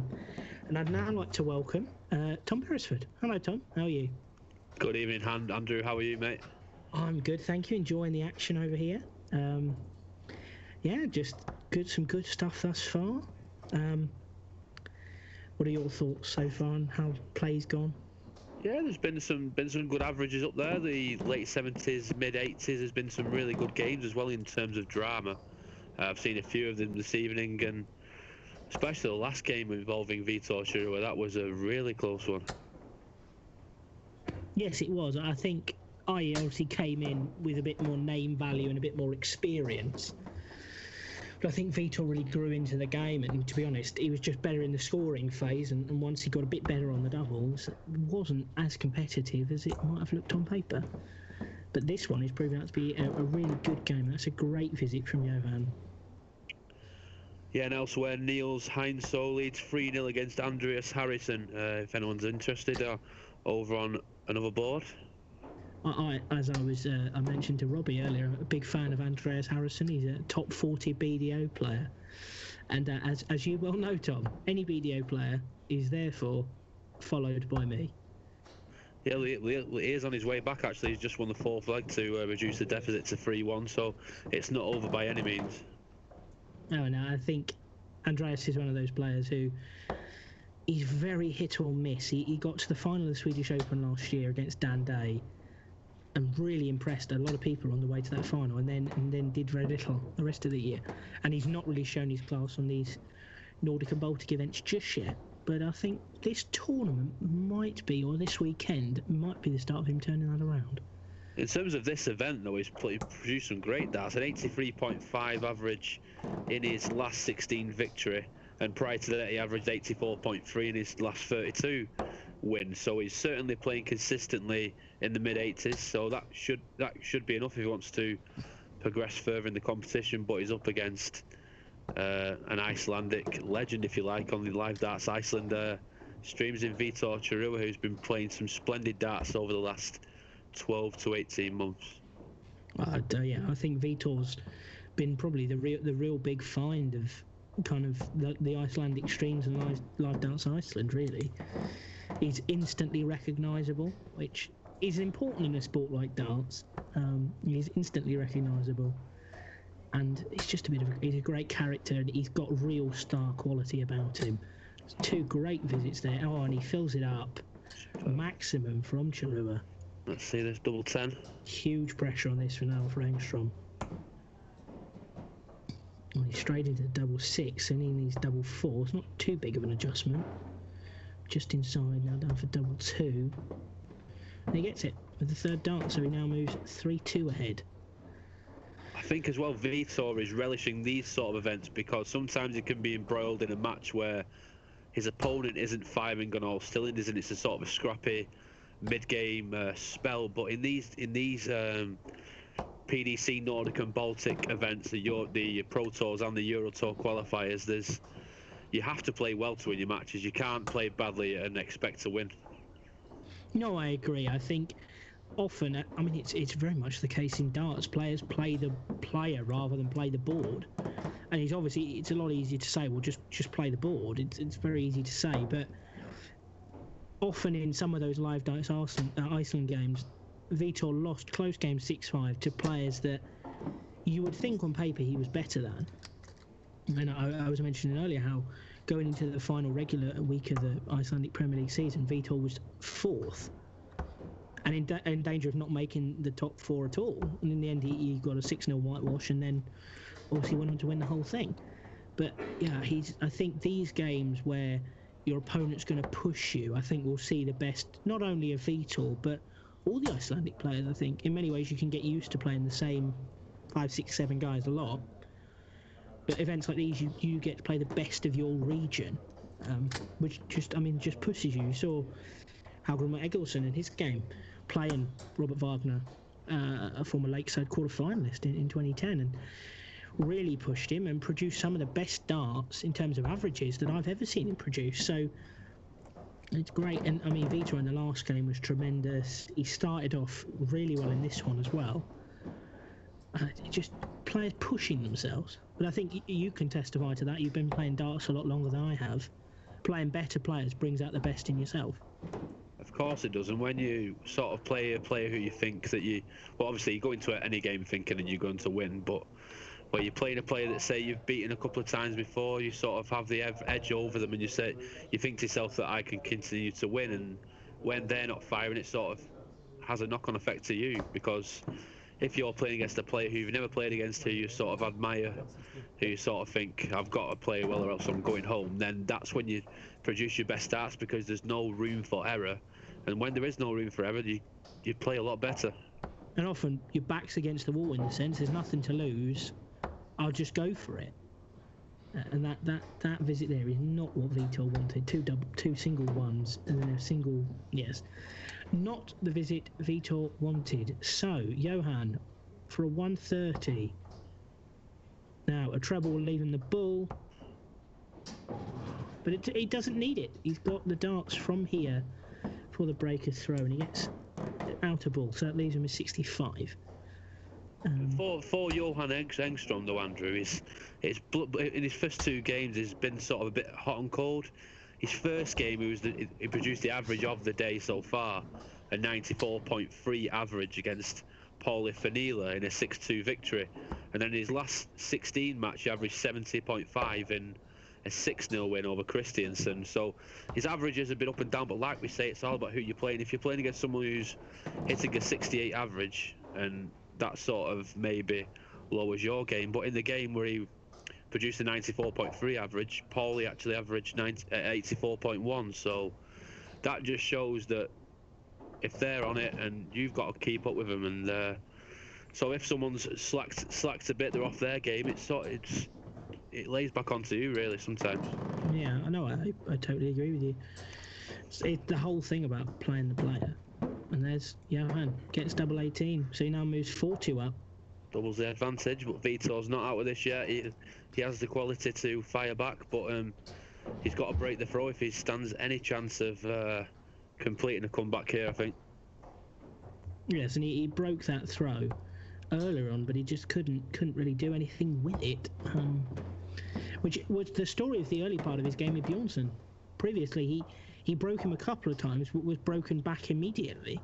And as both of us have said before, and countless other players and commentators have said, a break's not a break unless you win the following leg and hold your own throw.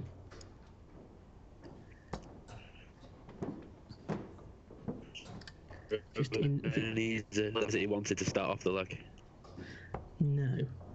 And just in the other games, Niels Heinz, so he's now 5-2 up over Andreas Harrison. Dennis Nielsen 2-1 up over Nikolai Rasmussen, and Daniel Jensen and Robert Wagner are yet to get underway. The winner of this game will play Jensen or Wagner. So, two good darts, fills it up. He drops down 177.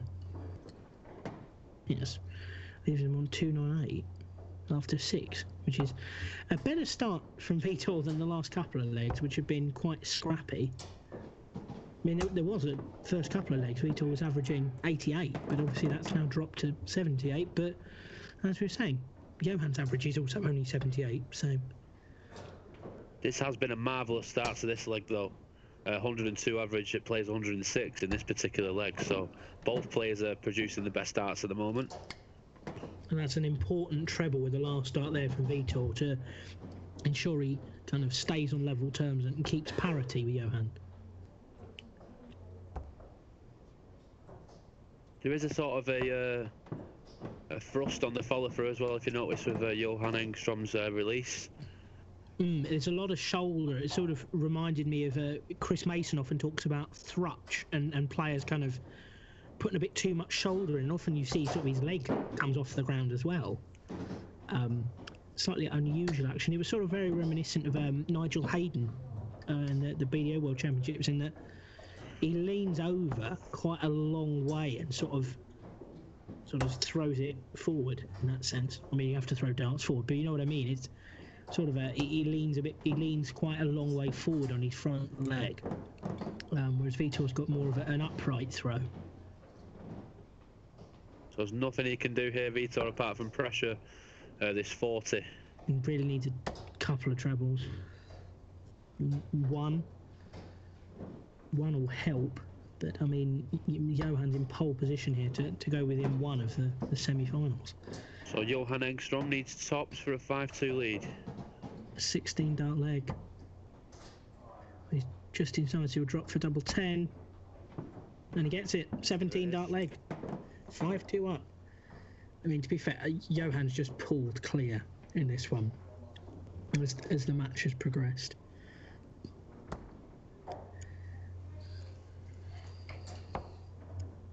He's going very low there, his first darts. Just needs to compose himself a little, I think. I think the momentum's gone away from Chirua, being 5-2 behind, being up against it. He's not really producing his best darts and finally throwing the darts where he wants to throw them, really.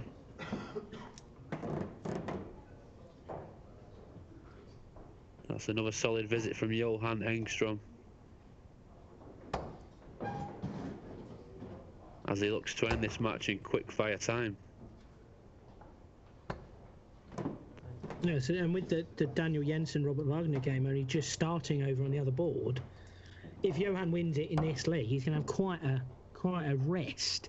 In the context of a short form tournament like this, where there's only sort of 23 or so players, it's going to get quite a long rest, which can be good or can be bad. What are your thoughts on kind of big rest periods between games? It can affect some players, obviously. I think players do prefer to have just won a game, come off and have 5 or 10 minutes and they're back on that sort of. They've still got that adrenaline rush from winning the game. But players are always different, Andrew. I mean, we've seen players that sort of win a game and wait all day to play and just sit down and don't throw a single dart and then get back up again. I know that's what Gary Anderson does. He doesn't really throw darts any other time than playing, and it's a strange tactic, but it's worked for Gary for years. And there's players who practice, don't stop throwing in between intervals. But for the mental side of it, it's always good to have a rest away from it. But I think the advantage is more with if you're playing, obviously, with a rest period of, say, 20 minutes to half an hour. Yeah, I think it does vary. We saw, obviously, there was a big debate during the recent BDO World Championships about whether players should be allowed to stay on the stage during the breaks. Some players just want to keep throwing. If you're in a bad place, you want to just try and get a bit of a rhythm, get more used to the stage and those kind of things. Well, can Vitor take out the big fish? Unfortunately not. It's slightly low with the first two darts at the 20. But yes, I think the rest periods varies, to be honest. Again, as you say, it's different from person to person. Looks like Engstrom's going the 19s route here for 116. Yep. He drifts into the 3. So. Will he go treble 19 for the bullseye? He should stay there. He's got the line. 88 left now. Takes himself down to 72, which is a nice, straightforward finish. 110 then, just one treble required. Yeah, another one of those. We'll leave him. I think he might stay there. You know, that's a nice lie. And it will give him one dart a double 15 to save the match. And he's gone to the 18s. 54. So that leaves him on 56, but he might not get a chance. He drifts into the 8s. So that's 64. Treble 14.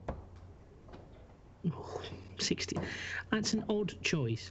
I'm not a fan of leaving sort of 11s or 13s, but still, especially when Vitor was on a manageable finish. I don't think it was intentional, Andrew. He went for the single 14 to leave the ball. That's accidental, really. 20 dart leg from Vitor. Not particularly pretty by any means, but he's back to parity. Somewhat of 5-3. He keeps the game alive, and we do have a player already through to the quarterfinals.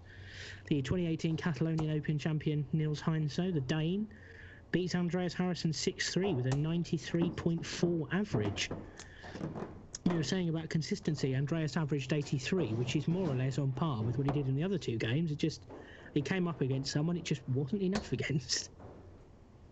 Yeah, speaking of what we was on about before, Andrew, about the breaks and stuff, I was chatting to Dave Parletta this week for our podcast that we do, the Inside the BDO podcast, and he was sort of saying that when he had that 140 finish at the BDO World Championships, and they went off straight away. He was pacing up and down in the back because you have to go off the stage and into the back room. He openly admitted that he did not know what to do with himself. He was pacing up and down the back room, not knowing what to do. And he said next year he'll obviously learn from it. But yeah, the break's not always kind to everyone.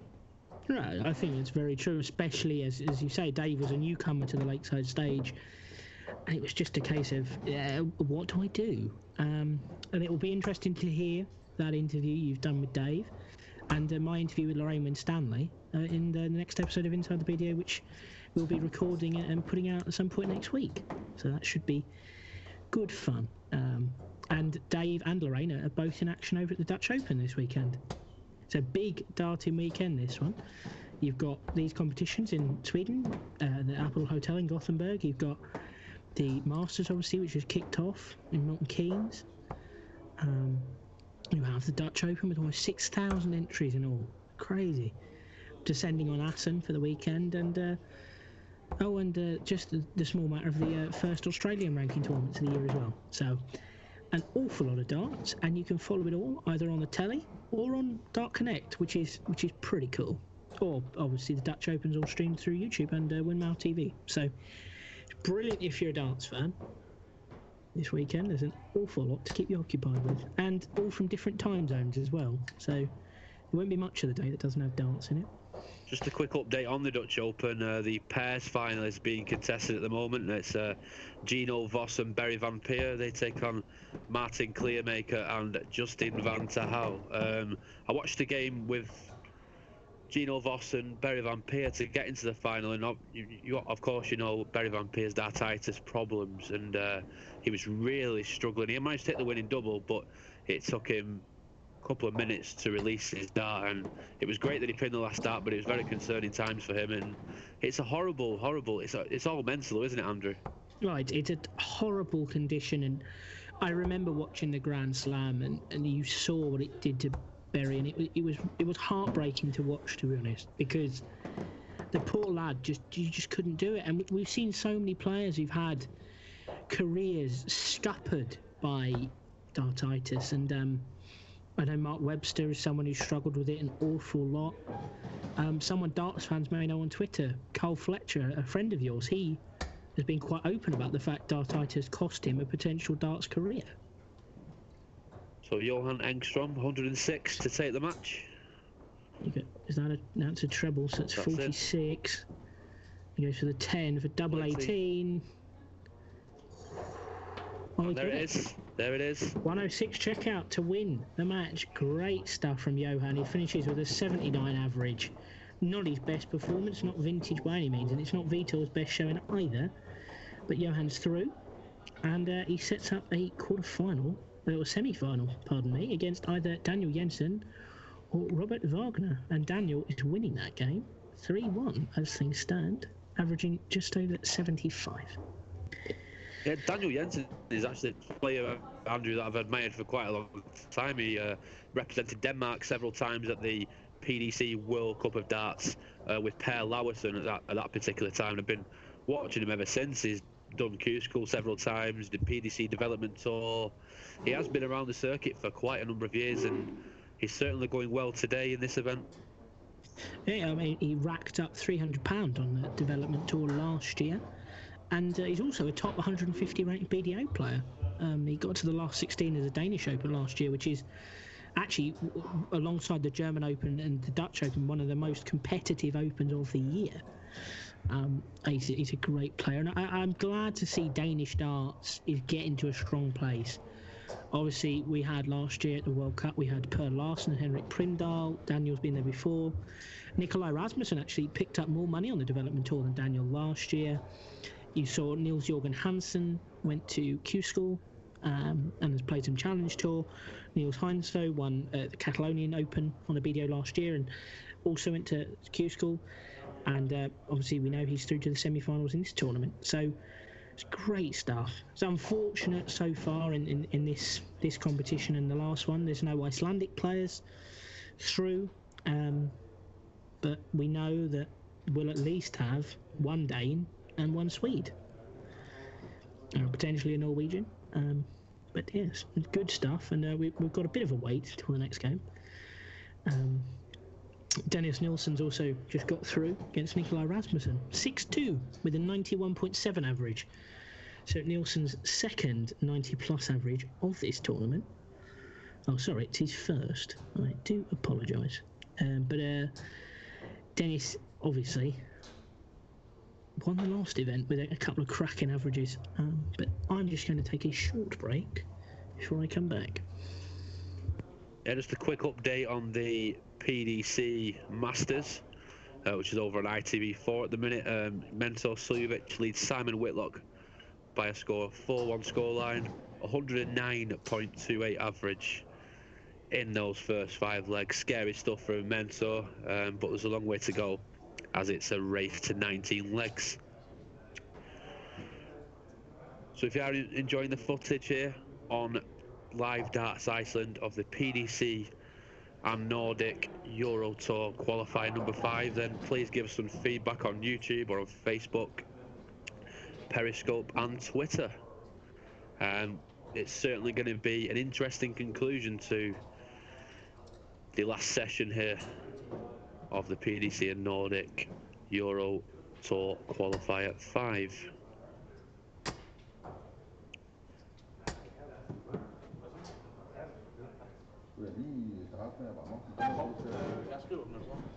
Jeg kan du ikke gøre det? Ja. Så stiller jeg sådan 3 op og skive på det. Det er sådan noget, sådan en chatramme op der.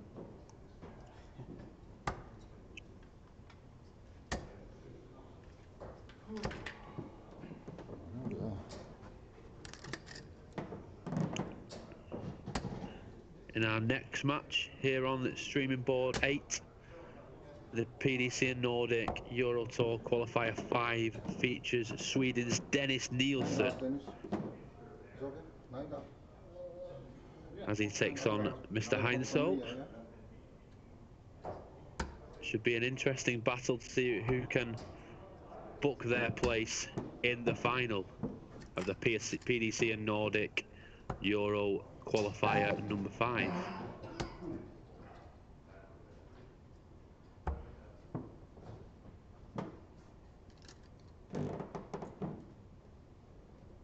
For Niels Heinsoe, especially in the quarterfinals, he was in superb form as he produced a 93.4 average in a 6-3 victory over Andreas Harrison. As for Dennis Nilsson, he completed a 6-2 victory over Nikolai Rasmussen with a average of 91.6. So those averages suggest that this semi-final battle will be a terrific contest as the players just complete their last preparations before the semi-final gets underway here.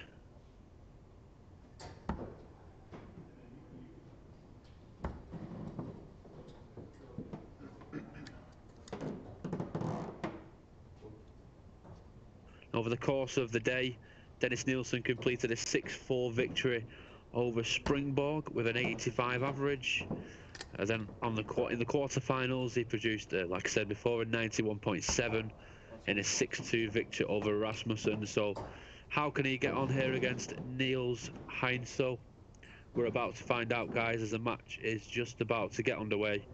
My name's Tom Beresford and I'll be talking you through the action here at the PDC and Nordic Euro Qualifier 5. If you are watching on YouTube, guys, don't forget to subscribe. We're quickly approaching the 1,000 mark in terms of subscribers, and when we do reach 1,000 subscribers, we'll be giving away a signed set of Scott Mitchell darts. So it's definitely worth giving the YouTube channel a subscribe. And Dennis Nilsson will kick this match off as he's won the bull.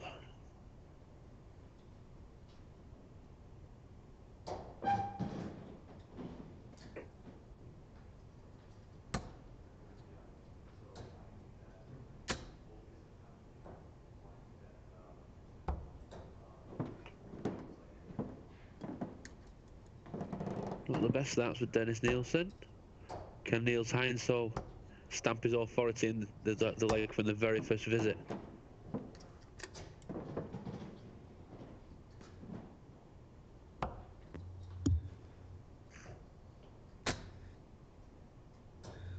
Hello there to my old buddy Mick Mealy. Thanks for watching on the live stream. Hope you're well, mate. That's a great ton there from Dennis Nielsen. And in the other game, we're now back. On the other game on board 5, Daniel Jensen is now one leg away against Robert Wagner. He's 5-1 up. So that's Daniel Jensen one leg away from a meeting with Johan Engstrom. We've now switched boards. Well, not switched boards, but we've got a Nielsen Heinzo. I was saying before, Andrew, in terms of averages, judging on the quarter-final matches, these two are perfectly poised for this one. Heinzo averaged 93 in his quarter-final win, and Dennis Nielsen averaged 91, so we should be in for a treat here. And obviously we know all about Dennis Nielsen. He's been at the BDO World Championships before. He went to Q School last year, didn't quite get there. But he won one of the Challenge Tour events last year. And I think he'll be playing at the UK Open in March. I think he qualified on merit for that through the Challenge Tour. Went to Q School again this year. Wasn't successful. But he's a great player, and obviously won ET4, so he knows he's playing well. And of course, Dennis Nielsen qualified for the German Darts Open with a 6-1 win over Niels Hansen earlier on today. That was great for him, and he's been playing really well in the Challenge Tour, hasn't he, Andrew? Yeah, he won. I think it was Challenge Tour 7 last year. He didn't play some of them. I think the ones in Ireland, I think he missed, but I think he's just enjoyed the Challenge Tour setup. See if he can take out. Well, he won't be able to do it now, but leaves himself tops for next time, if there is a next time. But can Niels take out 84? We'll get back to Dennis and his Challenge Tour exploits. He's trouble 17 here. Doesn't get it. A couple of loose darts, which unlike the rest of the leg, really, been fairly consistent up until then. I think earlier on in the match, it's not really as important. Players sort of take a leg or two to settle in. Let's see if Nielsen can ping this double top. Full throw. Just underneath. Double 10. Last chance saloon. And he gets it. 21 dart leg to get the ball rolling. Yeah, some players, Andrew, take a leg or two to sort of find a way to settle in. Sort of same as me in my commentary, to be perfectly honest. Takes me a good 5 minutes to work out what I'm doing and get over the sound of hearing my own voice. But yes. You love it. You love your own voice, Andrew. I take umbrage to that, Thomas. I'm taking that as a personal insult. But yes, I do. That's a good start from Niels Hansen. An important treble. But yes, I think Dennis does enjoy the Challenge Tour setup. I think a lot of people do. I think often it was a choice of the BDO or the Challenge Tour. I think both have merits, but I think the Challenge Tour works better for some players in that you can rock up to Wigan or Barnsley or Peterborough and you know you've got 4 tournaments, 2 days, that's it. Especially if you work, it's a lot easier to do that than factor in you need to travel to Romania or Latvia or the Netherlands or Germany or wherever your, like the BDO tournament may be. And in that case, if you've got to travel a lot more, you've got to think of a lot more flights, different locations. It can often just be financially, it doesn't necessarily work. But I think it worked for Dennis, and he's now one of several Scandinavian players who are going to be looking to play the Challenge Tour. So there's no reason why he can't build on the success of last year and hopefully get a tour card, because he's more than good enough. I mean, there are lots of players who are more than good enough, but obviously there's only 128 to go round. Yeah, I was speaking to Jamie Hughes just after he secured his 2-year tour card at qualifying school, and he was saying the main reason why he didn't think that it was too good for the BDO or anything like that. He was sick of the travelling in Romania and all across Europe. He's got a very young family and he's a married man, and he was always away. He was never at home. He was obviously the BDO's working class, so he was always at work. And then back-to-back 180s from both guys there. But yes, yeah, carry on with Jamie Hughes. Yes, it is the travel is huge for a lot of them. Dennis Nielsen, 106 required. He's giving him every chance now with that treble. Go the 14s or the 6 or 10 route. There's a 6. Double top. For 106 checkout. Oh, nails it. A fantastic leg from both 15 players. dart leg. Under pressure from Heinzo as well. He was sat on tops himself. Fantastic stuff. And an important break from Nielsen there to move 2-1 up. Yeah, that could be, I know it's early in the match, Andrew, but that could be one of the defining moments of the game. Traded 180s there. Heinzo sat on top. And there's another one. Fantastic, 180. That's a 140, sorry, that's just below the third dart. In the other one, just confirmation, Daniel Jensen is through 6-1, but he only averaged 72, which is par for the course on what he'd done in the previous 2 games. We averaged 72 and 73, but yeah, the game against him against Engstrom could be quite scrappy, as Engstrom's kind of fluctuated in his averages a little bit more, as you were saying. But yeah, Nielsen's just a quality operator, and it's worth bearing in mind, he is the only one who could be a repeat European Tour qualifier, because the other 3 men to qualify, as I was saying before, Kim Viljanen, he's playing European Tour qualifier 6, but he's not entered into this one. Magnus Karis, surprisingly, isn't playing any of the tournaments this weekend, which, considering Magnus is a Swede and is almost an ever-present in these tournaments, I was shocked to see he wasn't on the entry list. And the other one's Madars Razma, who is also not playing in these 2 events. I don't even know if he's playing in European Tour 6, but obviously with Madars with a tour card, he does have other means of qualifying. He's not just restricted to these. Just quickly moving off topic for a second, Andrew, where Mensur Suljovic has opened up a 9-1 lead over Simon Whitlock at the PDC Masters. Oh, well, I have deep love for Mensur Suljovic. I have a deep emotional connection with Mensur Suljovic. I think he just has a brilliant story that he learnt to play darts in his brother's cafe, and kind of it's just blossomed into one of the most likeable characters. 12 for Heinzo. Oh, he's straight into the 9. After a 180 visit as well. There's no finish for Nielsen, so that would have been a perfect 6 darts, 180, and then the finish. It's 2-1 to Heinzo now in maximums, and he could find himself 3 legs down. That's 92 for Nielsen, so he loses himself for 74. It's a manageable finish, but will he get a chance? Unorthodox. 5 for double flop, but he's got it. He's got it. Fair play. 17 dart legs from Heinzo to get back on track. It's been a high quality start to this game, and I mean it's not a shock considering what the other what they've done so far in this tournament. You think in that situation as well, Robbie, where he went to single 19, treble 18 to leave double 12. After he hit the treble, he sort of rushed at it and threw it. But some players do like to take a step back. I know Rob Cross adapted a style where he sort of wipes his hands on his trousers, takes a minute, throws his dart. I also chatted to Dave Parletti earlier this week. He was saying that in that Romanian Open final, when he had the 50 left, he hit the 18, stepped back for a couple of seconds, and he said that really worked for him, and he went on to win the title. I mean, that was a cracking game against Gary Anderson. Gary Anderson? I've got Gary Anderson on the brain. Poor man's crippled with his back problems. No, Gary Robson. Different type of Gary. Taller, bald, not Geordie. Yeah, it was a great game. Robson had matched darts, and I was obviously doing updates for our podcast, and I saw someone replied, Robson had 3 matched darts, and he never looked like taking any of them.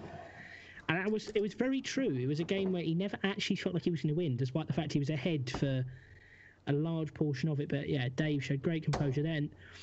The other person I would talk about composure is Max Hopp. I think when Max had that big run at the European Championships towards the back end of last year, you saw in the high pressure situations, now of course he had the crowd on his side, but you saw in the high pressure situations, Max would take a step back, compose himself, and then take out the double. And for me, that's the right approach to darts.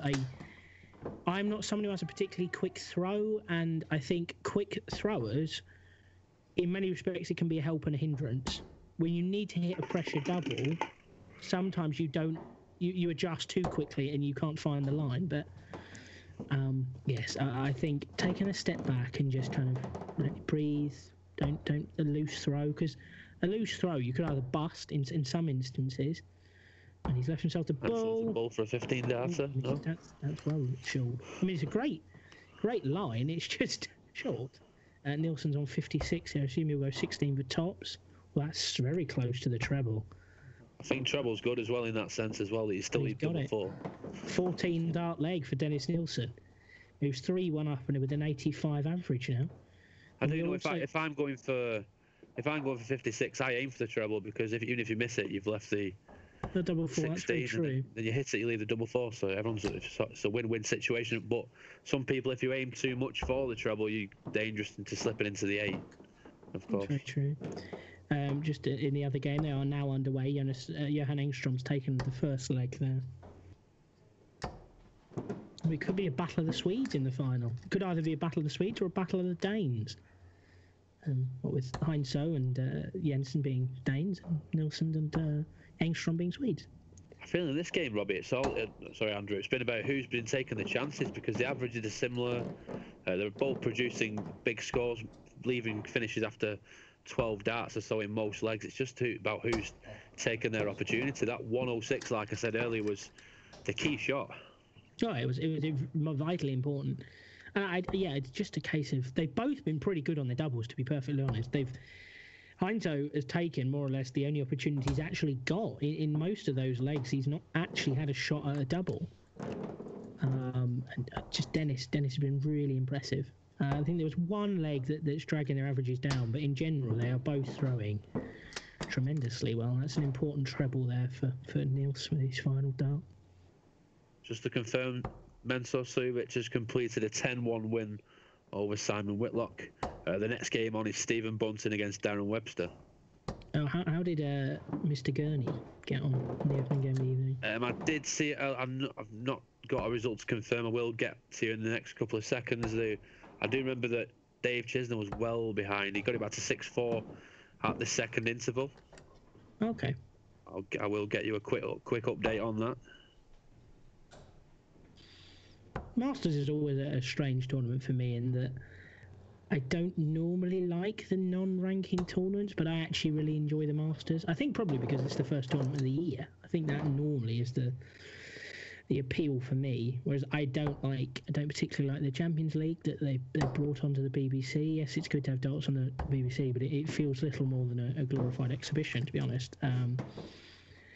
And the World Cup is another one. I'm not a huge fan of watching pairs darts, so I think that does. But I think the World Cup's produced some great memories over the years, so it's an interesting one. Yeah, it does have a unique feel to it as well, the World Cup. Just to confirm quickly, Dave Chisnell recovered from 5-1 down to complete a 10-8 victory over Darryl Gurney with a 101 checkout to take the match. And Heinzo's just taken at 97 in 2 darts for a 17 dart leg. And to move back to 3-2, and now he's throwing first. That was a break. Cracking stuff there from the Dane. It was a marvellous finish, 2 darts. And as I was saying before, Niels got to the quarter-finals on day 3 of the European Q School this year, and he's actually got a fair amount of BDO ranking points, largely because he won the Catalonian Open back in September. That was a tournament that also Johan Engstrom was in the other game. He got to the semi-finals.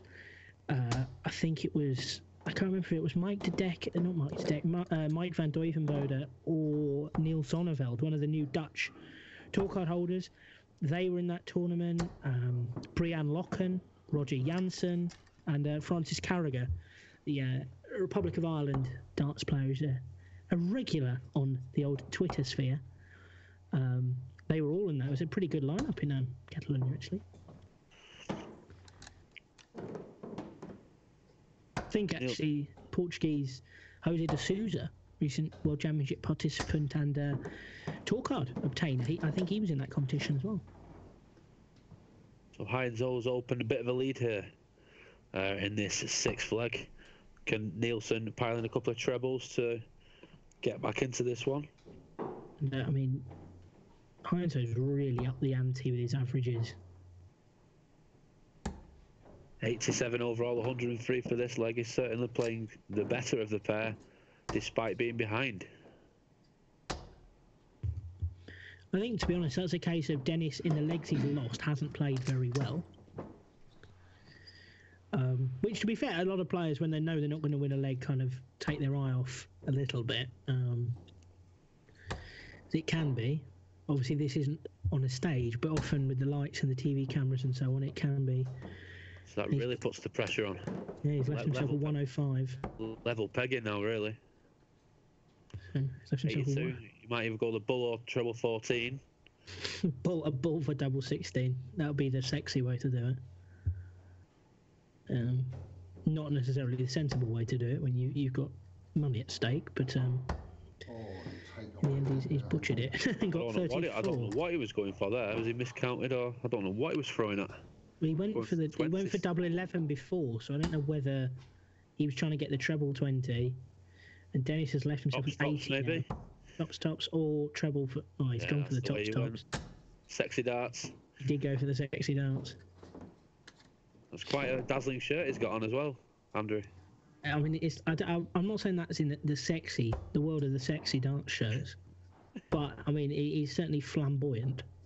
Sets casual to a new level. It does take casual to a new level. Is it in? No.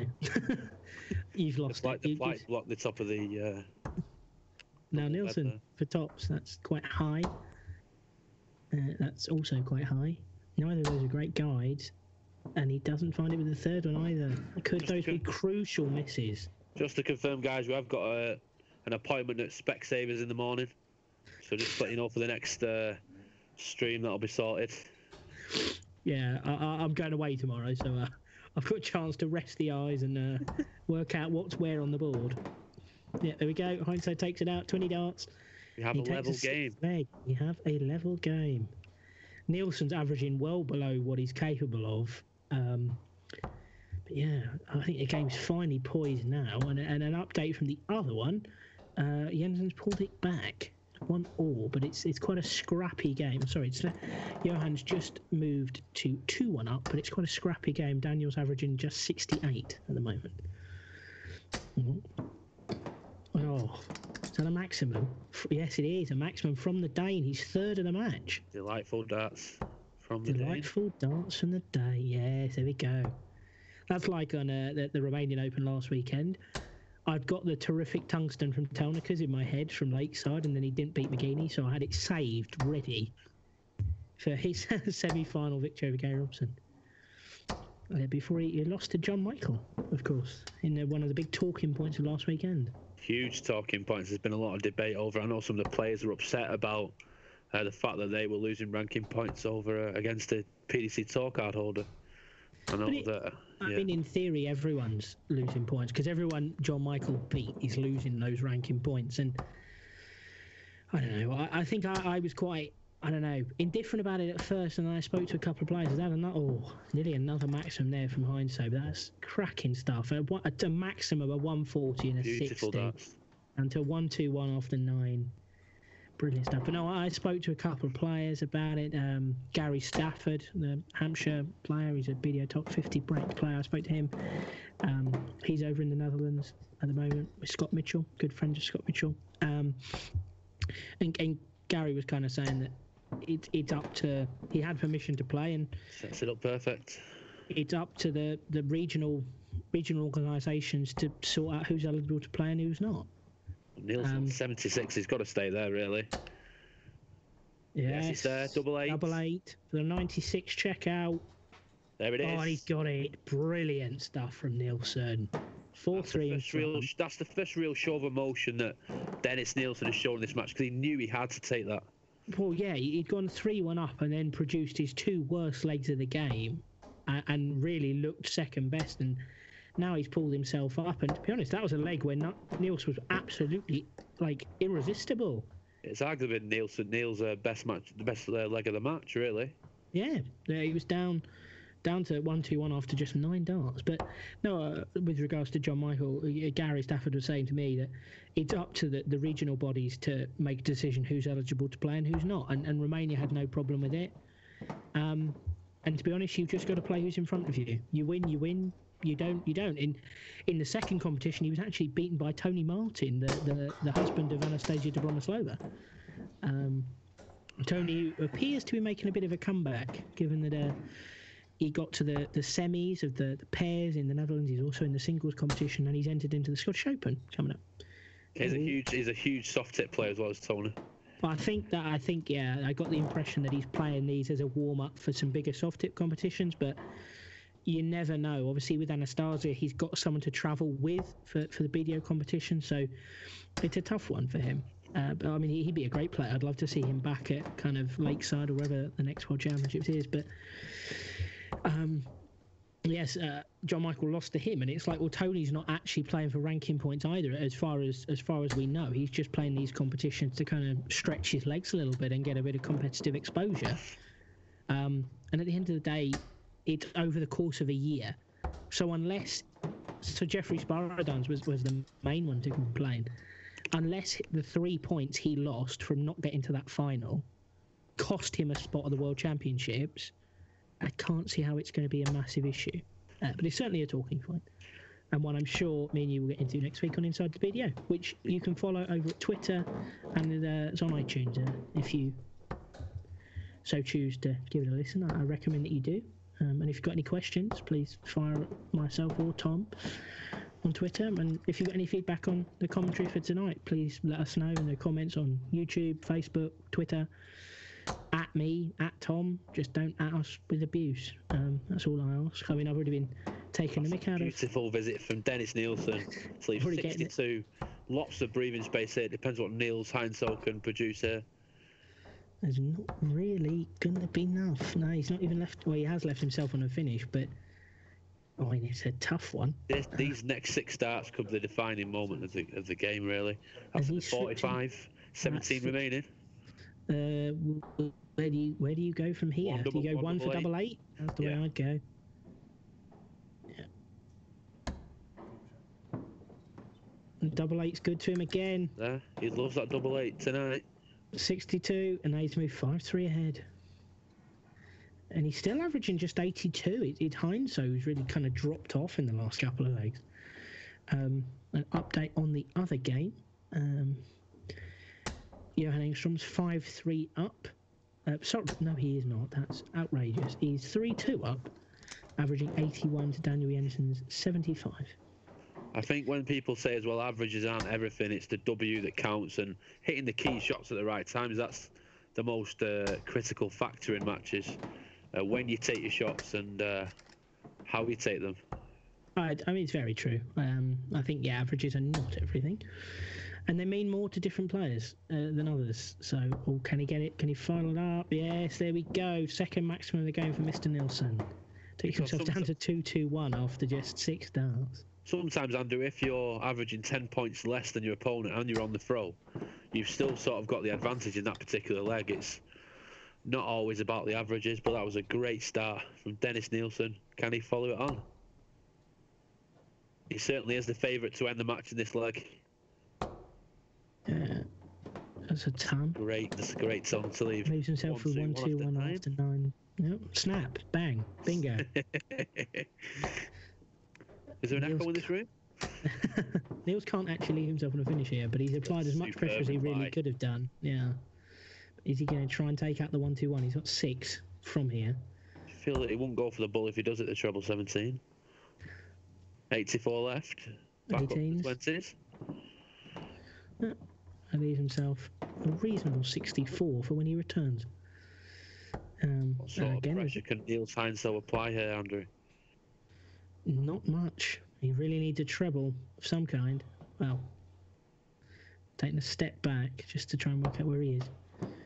Oh, he's had a couple of visits like that in this game, and it's cost him. And now Dennis 64, and he's left himself double 8. It's been good to him so far. Bang! Superb. That double 8 has been lethal tonight.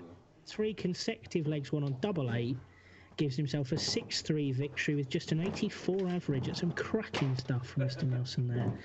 He was 3-1 up, got broken back at 3-all. Looked like he was falling out of the game. His average had dipped into the high 70s, but he fired back with 3 immaculate legs. And 6-3 and through to his second final of the day, where it looks like he'll be playing his compatriot Johan Engstrom. So that was some great stuff there. Impressive stuff from Nielsen, Tom.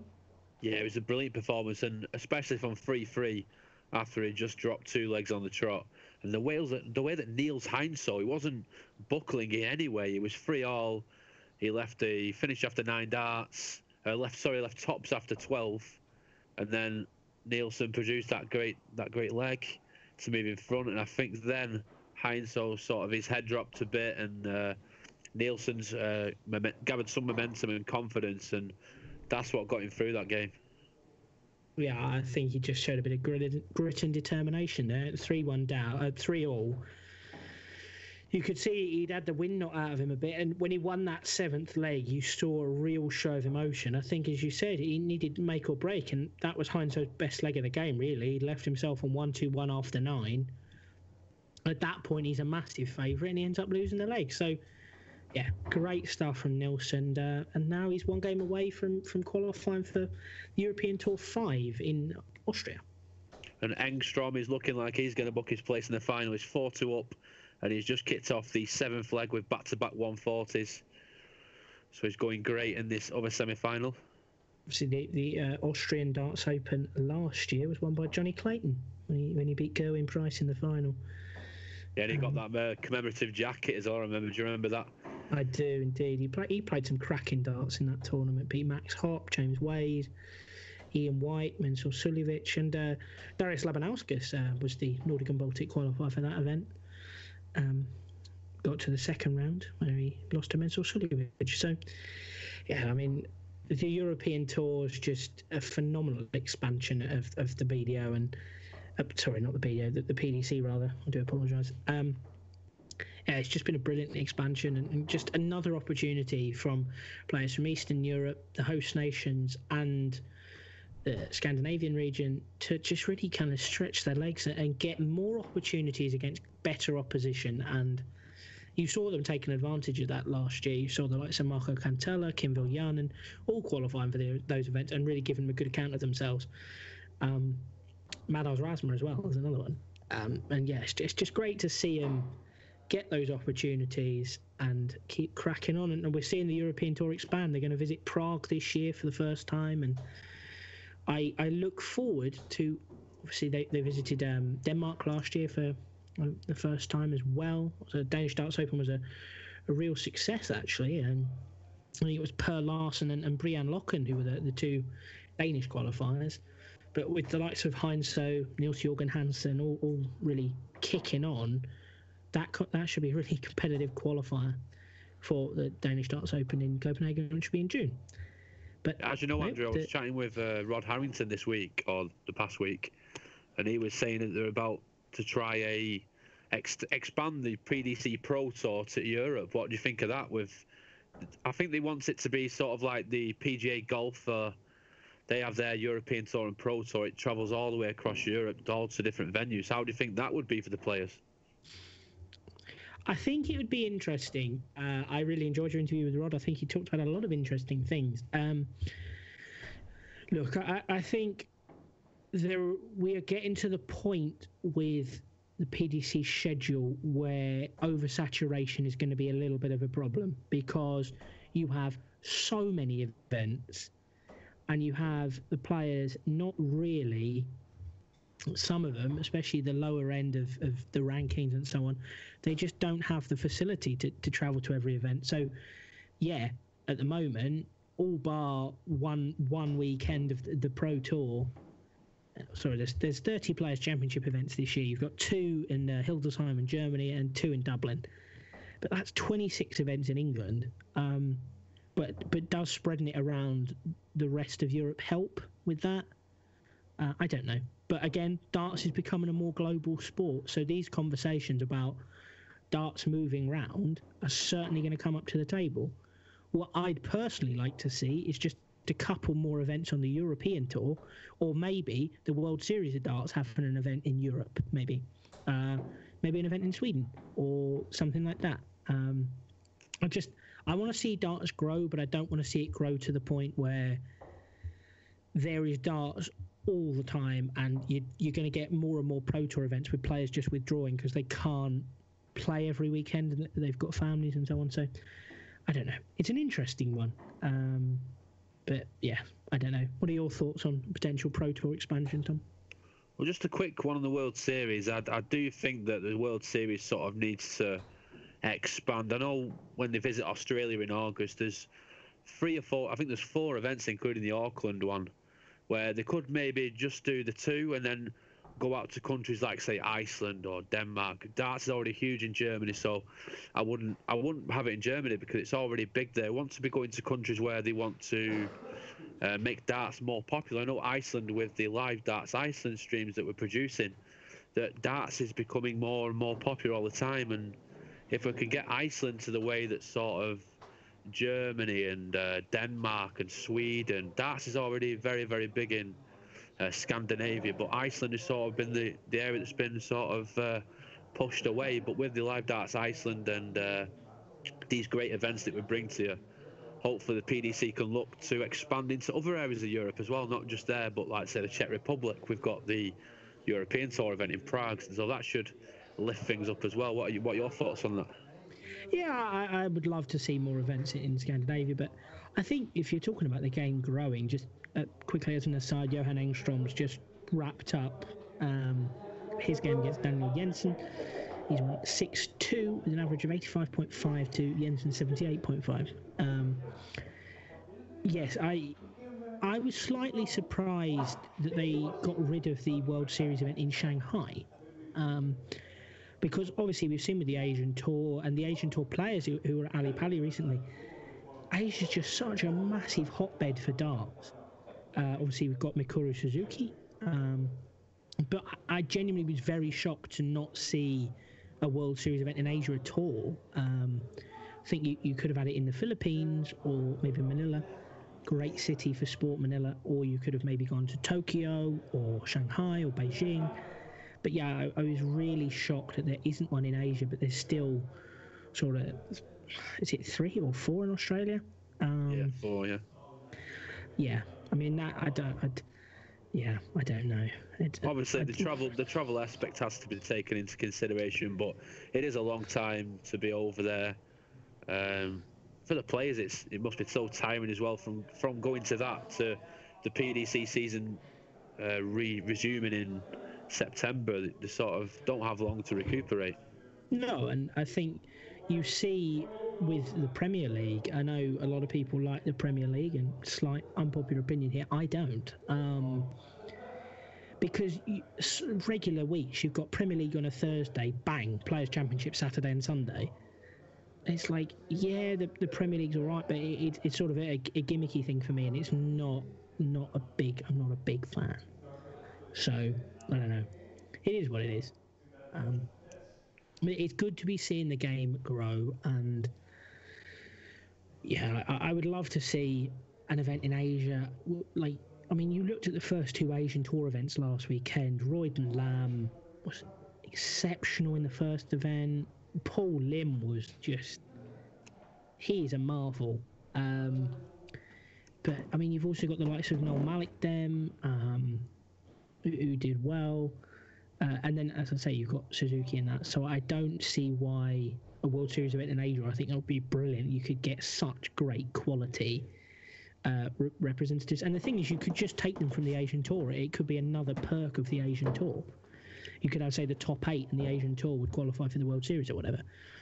But I don't know. I think the growth of darts is certainly something we need to watch for, and it was certainly encouraging to hear some of what Rod was saying to you. But time will tell how it works out. But we look to be heading towards our final game of the evening between Dennis Nilsson and Johan Engstrom, a battle of the Swedes. And this is for a place at the Austrian leg of the PDC European Tour. The event to take place in May. Yeah, just reflecting quickly on what you just said about the Asia Tour, I've been so impressed. Obviously, it only came into inception last year.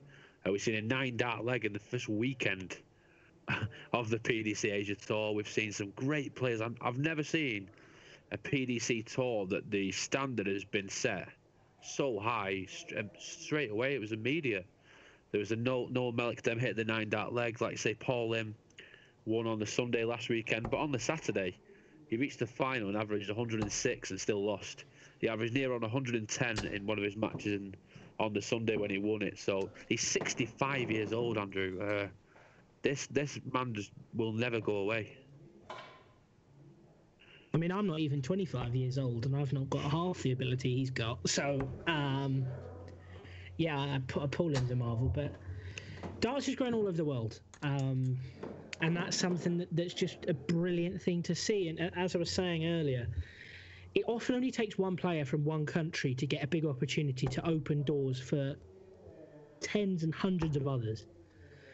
We saw that with Scandinavia, with the likes in the 90s of Marco Cantella of Finland and Magnus Karis playing at Lakeside and playing in the big competitions of the BDO, the World Masters. And you saw the big Dutch players have just opened the door to more and more high-class talent. You've seen John Park from Canada has opened the door for David Cameron and Dawson Michelle and John Norman Jr. and Jeff Smith and Adam Stella, and the list goes on and on. America, Larry Butler opened the door for the likes of your Chuck Puglios, your Leonard Gates, your Tom Sawyer, your Jim Widmeyer, your Robbie Phillips, all of those guys. It only takes one person and suddenly people take an interest. And yeah, darts is in a brilliant place, and as we've seen this evening, Scandinavia is a hotbed of darts, and there's a lot of very good talent, and probably the two most impressive players so far are the two in the final, Mr. Nielsen and Mr. Engstrom. Nielsen's been a little bit more consistent in his game so far in terms of averages, whereas Engstrom's kind of been a bit up and down, starting off very hot with the 90, then dropping to a 70, another 70, and then picking it up in the last game. But this should be a great game, and can Nielsen make it back-to-back victories in the space of a couple of hours? Yeah, Nielsen's been tremendous all day, obviously winning the first event of the day. Even in his second event, his average hasn't dropped below 84 in a match. So I can't say... It's going to take a very good performance to edge out Dennis Nielsen in this one, I think. And I think he's also just got a brilliant temperament as well. You saw that in the last game when he fell 3-1, he was 3-1 up and then got paid back to 3-all by Niels Heinze, and Heinze started that seventh leg like an absolute train. Nielsen stuck with him, hung with him, produced some great darts of his own, and not only won the leg but won the next three. And yeah, he's unflappable. Which is, it's an obvious thing to say, but a lot of these Scandinavian players really are ice cool under pressure. I think, though, Andrew, that's all thanks to the Challenge Tour. He's been competing on the Challenge Tour for a number of years. If you look at the players that are on the Challenge Tour who don't get the tour card, the standard is incredible. Michael Barnard, for instance, last year, some of the averages he was posting, 110, 108, and this is over a tournament.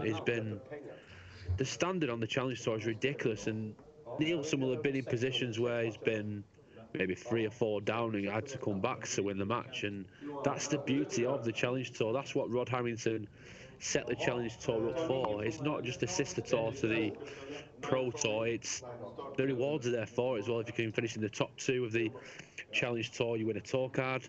If you come in the top 60 in the Challenge Tour, you can apply for the PDC Pro Tour event. So the systems do work. The development tour is just the same. You get a tour card if you're in the top 2. It's called the development tour for that reason. So, yeah, the Challenge Tour's done Nielsen great favours, and he's in a great place at the moment.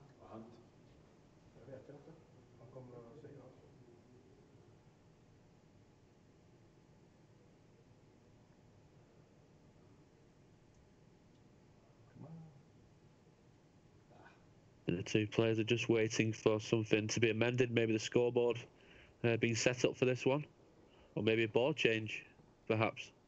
Okay, thank you. Sorry about that. Darius Labanauskas in the picture there. Of course, now a PDC tour card holder, the Lithuanian. Had that fantastic victory over Raymond van Barneveld at the PDC William Hill World Darts Championship as well.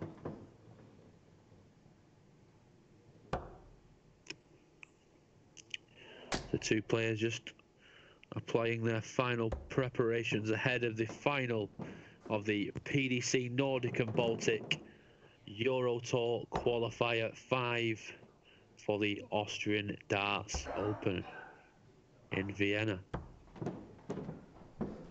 The Austrian Open is not actually in Vienna. It's actually in a little town called Premstatten, which is near Graz in Austria. It's in the southeast of the country. And that's what you get for assuming. Indeed. I'm slightly surprised that it's not actually in Vienna, given that Vienna is such a beautiful cosmopolitan city, home of two very good football teams, Rapid Vienna and Austria Vienna. Rapid Vienna, who are actually in the same Europa League group as Glasgow Rangers this season, for those football-minded viewers. And the home of the world's funniest darts player. Indeed, Mr. Suljovic. His interviews are absolutely hilarious, especially the match play. During the match play, I think it was the one before the Champions League that got me that Paddy Power did, where they said if you were convicted of a crime, what would your other darts players say it would be? And he says in Austrian, tax evasion, and then laughs. Although Gary Anderson said murder, and I've never been more intimidated in my life because I wholeheartedly believed him. It's a nice steady ton from Nielsen to open this final. Obviously, he won the last event with a 6-1 victory, and he would become, whoever wins this, will be the third Swedish winner of the first 5 European Tour qualifiers in the Nordic and Baltic region, after Magnus Carus won number 3 towards back in the last year, and obviously Nielsen won number 4. Engström replies with a steady ton of his own, and now Nielsen is firing off again. I think that we can expect a high-quality final here as well, Andrew. The pair have played pretty good darts over the course of the day. Engström was very impressive in his opening round with a 94 average, which remains one of the highest averages of the day. So if he can sort of replicate that form in the final, Nielsen's going to have a game on his hands. He played brilliant at the back end of his semi-final victory. Yes, I think Engström has shown in the first few games that he's a player who perhaps plays the player in front of him rather than plays the board, whereas I think Nielsen is more of the playing the board variety. So you might see a bit more variation in Engström's averages, but he's definitely got the high-quality stuff in his locker. And he strays into the treble with that last dart, but he's got a lead of 35 after 9 darts. It's not huge, but Nielsen has a poor visit here, and Engström has a big visit next time. Could be very important. And that's just a 60 from Nielsen there. So Engström's 25 behind, plus these. Oh, that's a lovely treble. You want a couple more of them? Oh, well, not a treble 5. Oh, right, where's he going to go here? Is he dropping down the board? And he does, and picks up a single 19, so that's 94. So he leaves himself on 167 after 12 darts. So, and Nielsen really needs a treble here, and he doesn't get one. So that's 44. So Nielsen isn't on a finish. So Engström has 6 from 167. Can he do it to take the first leg and get a break in this final? That's a single 20. Another single 20. And that says treble, so that leaves him with 67 after 15 darts. Good stuff there from Engström. But Nielsen has hit one of them rough patches in the game, like he did in that semi-final where he was clawed to 3-3. But he will be paid more by Engström if he slacks off ever so slightly. Engström will not give him a chance. There he goes, treble 9. So he's got 2 darts at tops. He's got one for double 10. And an 18 dart leg, bang, gets it. Great visit from Engström. 18 dart leg, opens the match, and look at that, Nielsen's averaging just 58 in the first leg. Not happy with something there. Neither of them are. Both going off screen there to investigate something. Maybe something that was going on. Well, obviously there's a lot of players milling around, someone walking behind perhaps. Kind of shake hands. And move on. So Engström with a break of throw in the first leg, and he's now thrown for a 2-0 advantage in this final. Yes, this is just the second of 5 tournaments that the people at Live Dance Iceland and the PDC Nordic and Baltic will be bringing you this weekend. We also have the European Tour Qualifier 6 for the European Darts Grand Prix in Sindelfingen. That'll be tomorrow. And then we also have the Nordic and Baltic Event 1 and Event 2. And of course, the top 2 players on the Nordic and Baltic Tour will, in theory, get spots at Ali Pali next year. Well, the end of this year, in fact. Last year, it was Darius Labanauskis and Daniel Larsson who got those places. Larsson, obviously, beating Robert Thornton before going out to Kim Hybrex. And as you were saying, lucky D, Darius Labanauskis, now PDC Tour card holder, a former Lakeside and BDO World Trophy quarterfinalist. He beat Raymond van Barneveld. It's going to be very exciting to see how Madars, Darius, there's Per Lauers, and it's going to be very interesting tomorrow to see how those guys get on. It's going to be a great weekend of action. Yes, and we'll be, in theory, we'll be back in the booth on Sunday to call the second Nordic and Baltic event. Fingers crossed, assuming that the snow in Scotland doesn't persist and I'm not trapped somewhere. There's nothing in this leg. Engstrom sort of needs to get at least a ton here. Well, he's 77 behind, and he had the throw, so unless he can get another treble here, which he does, that's a really important switch down the board there from Engstrom. Just to a finish, but what pressure can Nielsen apply? Not much at the moment. There we go, important final dart, gives him 95, so that leaves him 106. But Engstrom, he's going to need to take out this one for 4, get as close as possible, because 106 is very doable, especially the way Nielsen's been finishing on that double 8. And he switches for the 19, that leaves him with 85 if he gets another chance. But here's Nielsen for a 106 checkout. He's obviously had a 106 finish in his previous match. And he goes... Finished it this time. Is that a double 18? No. That's 68 remaining. No, he can't. He must have hit double 18. And he leaves himself 40. Engstrom 85. What can he do here? He gets the single, so that's be 20 for the bull. Bull for an 85 checkout and another 18 dart leg. Oh, and he's nowhere near. That's a 13 instead. What can Nielsen do? He's got 3 darts at tops. That one's a good marker. And that one's just, that should be even better. Bounce off the barrel. Bang. 18 darter. Nielsen's back on board. Parity restored. He breaks straight back. Now he's got the throw to move 2-1 clear in the final of this European Tour Qualifier 5 from the Apple Hotel in Gothenburg, Sweden. That last start could have been so crucial if he missed that, Andrew. Oh, hugely. As we've said before, a break's not a break unless you actually make the most of it and hold. And that's a massive ton 40 there to start off the third leg. Again, Nielsen showed no frustration. Yes, he showed some frustration at the end of the first leg, but both players seemed annoyed by something. But he showed no annoyance and no frustration or no worry. He just kind of stood there, stoic, and took it out. And he started this leg well, but that's an important 95 from Engstrom. He's found the lipstick again and again. Can he fill it up? Can we see a max? Oh, just below that. Back-to-back 140s to start the leg. Down to 2-2-1 after 6.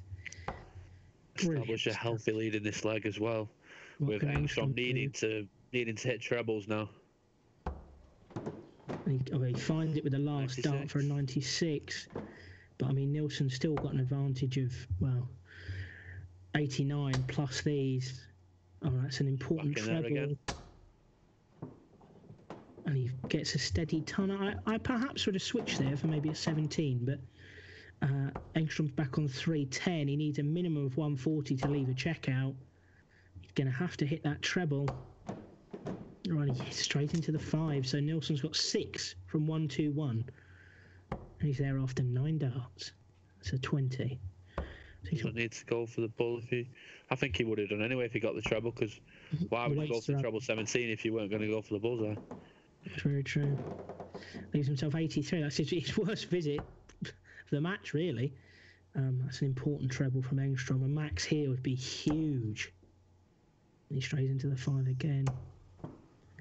But 85, solid enough, leaves himself 140. But here we go. Nilsson's got 83 to move 2-1 clear. Double 16.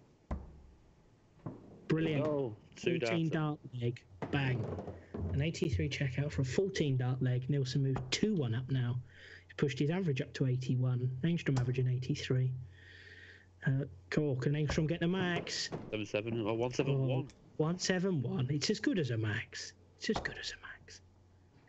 Oh, here we go. That's firing back. They're both warmed up now. Oh, and a steady ton from Nilsson after he started out with that beautiful first dart. And the way Nilsson darts, both of them really, they have quite a flat trajectory of the dart. It lands very flat on the board. It's actually a much better guide than, say, someone like Jim Williams, whose darts sort of go down into the board. And yeah, they're sort of getting in the way of each other a lot of the time, Jim's darts, because he uses a long stem as well. The darts often just block each other off. A slightly poorer visit there from both players, actually. But Engstrom's back in the treble. Can he get another for a 1-4? Oh, no, he drops down for a 99, so that leaves him with 150 after 9 darts. What can Nilsson do? He can't get the finish. Always brilliant. First dart. Room for more. It's just below, but that should be a good guide. And he finds it 140, but Engstrom has got 6 darts from 150. That's a bit of pressure.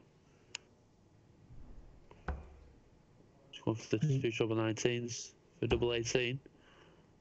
We just couldn't find the second treble. So he's now got 74 left. Does he go for 14 to leave himself 60? Oh, and he does, but he's found an 11. So he leaves himself 63, which is not terrible, but it's not great either. Well, what can Nilsson do here? Really could do with a ton 40 to put some pressure on. He finds 1 treble. Can he get another one? He does. Huge 140. Great darts. Pressure 63 now. For Engstrom. 13s could be the route, but we could go 17s. Looks like he's going for the 17 from here. Yes. Leaves 46. Double 18. For a level game. No, and he's missed. A lot of shots. This is massive from Nilsson here. 76. I'd fancy him to get this. 56, so 16 for tops. No, he's gone that way. Double 18. Oh, he's just missed. And he looks annoyed with himself. Now, Engstrom gets in a reprieve. Can he get double 9? Or is he going to split it? He's going for double 9. And he gets it. First dart, 16 darter. Engstrom survives a scare there to stay 2-all. Averaging 86 now. Nilsson 85. This final is hotting up nicely, Tom. I think Nilsson was begging for that first treble 20 because the way he's been banging that double 8 in all night, he was sort of he weren't expected to miss the treble 20 the way he's been firing it in. But Andrew, over the course of the 2 events now, I've been massively impressed with Nilsson's consistency because his average hasn't dipped below 85 in all the matches that he's played over the 2 events, and he's been really, really consistent. The best player in terms of consistency in both events. That's a great visit there from Engstrom. But no, I agree with you. I think Nilsson has very much struck me as a composed, calm, confident and experienced player who plays the board, not the person in front of him. He knows what he's going to do. He's got his rhythm and he's just doing it. But that's a couple of poor visits in this leg from him. And he's on throw, so and I mean he had chance to break in the last leg. Is that going to hurt him? Engstrom fires in a 96, and Engstrom's stolen the darts here. He's 143 ahead, and Nilsson only gets a 60. So this is a huge opportunity for Engstrom here. Maximum would leave him on 94. Ton 40 would leave him on 134. Best he can do is a ton 40 now. Oh, he's drifted into the 1. He'll be annoyed with himself for that. Again, a great cover shot from Engstrom. Puts himself at 196, but he's stolen the darts here. I think this is a sort of game, Andrew, where if one player starts firing, the other will follow. When the other one hits bad darts, the other one will follow each other. It's got that sort of feeling to it where it just takes that one moment where the game can just be set alight. Well, perhaps, but I think Engstrom in this leg, Nielsen has not thrown particularly well, and Engstrom's actually thrown some of his best darts in this leg. He's not able to find a treble there, but he moves on to 138, so he's the first onto a finish. He needs trebles, Nielsen, here. Oh. He's just had an off leg in this particular leg. Could it prove to be costly? This leg as a whole could be huge, Andrew. Yeah, 6 darts from 138 for a breaker throw and a 3-2 advantage and a breaker throw. 38. He leaves himself with 100, and he's just north of the wire. 80 for Engstrom when he returns.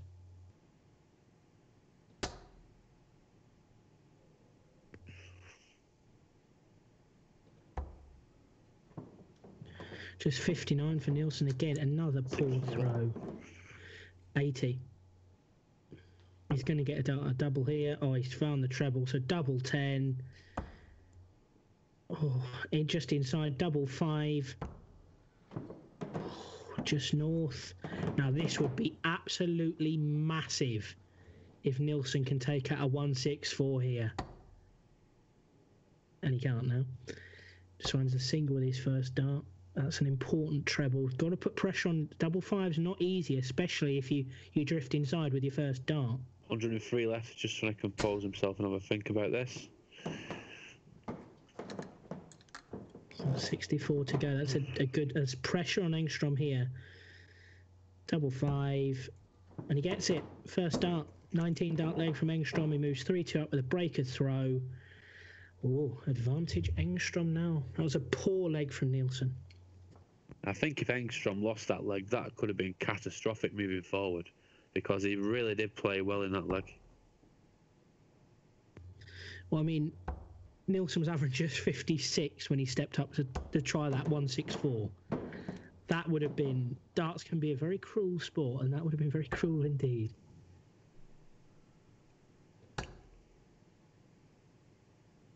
So we're almost halfway through this final. What are your thoughts on the final so far, Andy? It's been good. It's threatened to really catch fire, and both guys just start going and powering in big scores after big scores. But it's not quite happened. There's been dips in throw and missed doubles. But it's been an entertaining final, and one not necessarily reflected in the averages at the moment, which are both... Well, Engstrom's is about par for what we've seen in this tournament so far, but that is well below what we know Nielsen's capable of and what he's shown he's capable of in both this tournament and the one before.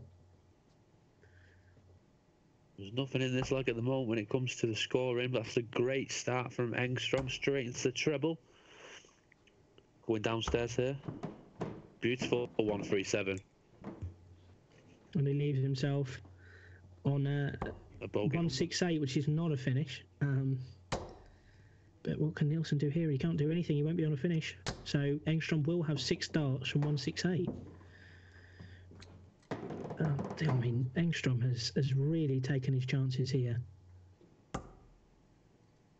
I think this leg is pivotal. That's a great first dart. Good second dart. Downstairs again, maybe. Oh, he stayed up there. Steady ton. So he's left himself 68 after 12 darts. Can Nielsen do anything here? And that 5 not going to help him. Engstrom has really upped it in the past 2 or 3 legs.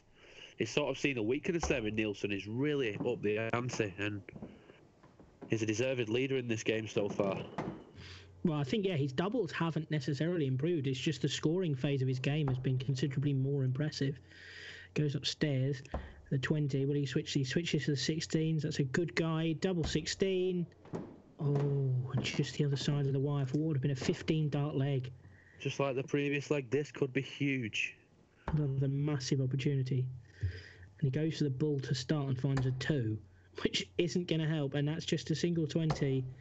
So Engstrom will be back for double 16 for a 4-2 lead in this European Tour 4-5 final. Oh, that's well wide. Samarka, as they say down the pub. There we go.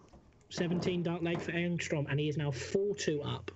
Nielsen's got it all to do here. I don't think he's been this far behind in any game thus far. It's gonna be interesting to see how Nielsen will recover from here, if he can. Not with darts like that.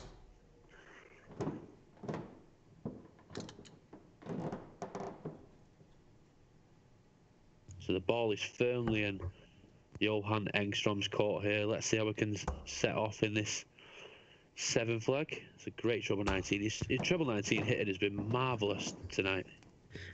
Yeah, and I think that helps from being a slightly shorter man and leaning quite forward. That shoulder can help you on the lower half of the board. I know, especially in the finishing, he's been going for 19s every time. When he had the 150, he went for the 2 trebles. The 116, he goes for the 19s. I mean, he likes the 19s a lot. And it's always good to switch to as well. Yeah, he's very reminiscent of, in recent memory, on the Live Darts Iceland stream, someone fans of that will be used to, Joseph Daroon. Regularly goes for the 19s rather than the 20s. And also last weekend, the Romanian Open, Margaret Sutton, who played Karolina Podgorska, she was regularly hitting that treble 19, and in fact starting on 19s and switching to 20s with actually far less success. And Engstrom's going to switch back down again here. And to be honest, there's very little in it, and it works for some people, and it gets rid of the odd number as well.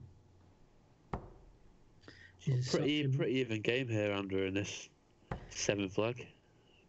It's a massive, massive leg, and you can tell the nerves are setting in a little bit here. It just needs that one big score from either player to give them that advantage.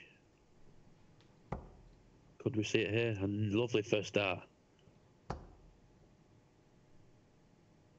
Is he going down? No, it's 134. That's an excellent visit to leave 120.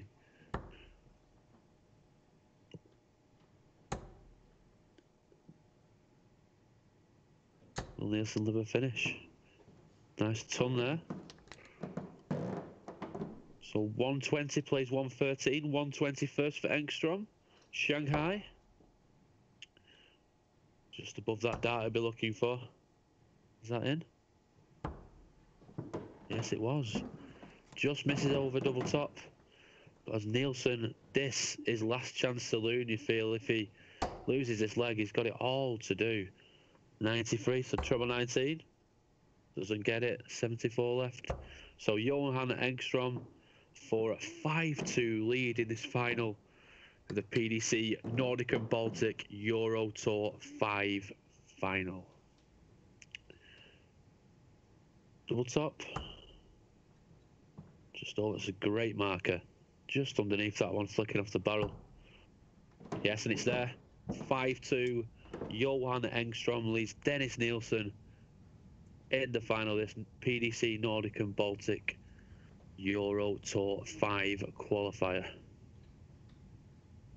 And Engstrom has the darts for the win to seal qualification for the Austrian Darts Open in May. Oh, he's banging in the treble 20 here. Are they all in? I think they are. 180 from Johan Engstrom to kick things off in what could be the final leg of the match. Dennis Nielsen will be disappointed with his performance, as it's his worst performance so far in the 2 events today, but that's a great response. A 140 in reply to Engstrom's maximum. Switching downstairs here. The important thing with Engstrom, I think, has been that he has been terrifically consistent in the fact he's won almost every leg in that kind of 16 to 18 dart range. He's getting down to a finish quickly, and yeah, sometimes he's not quite great on the doubles, but the thing is he's given himself enough of an opportunity, and he's catching Nielsen cold with some good scores early on. And Nielsen's just, for once, Nielsen's not had the scoring power to stay with him. And you can see that reflected in the averages. Engstrom has been very, very impressive here.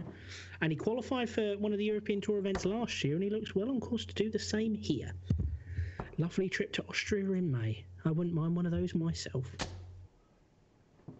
Nielsen responds with an 81, but it's not good enough at this point because Engstrom's got 204.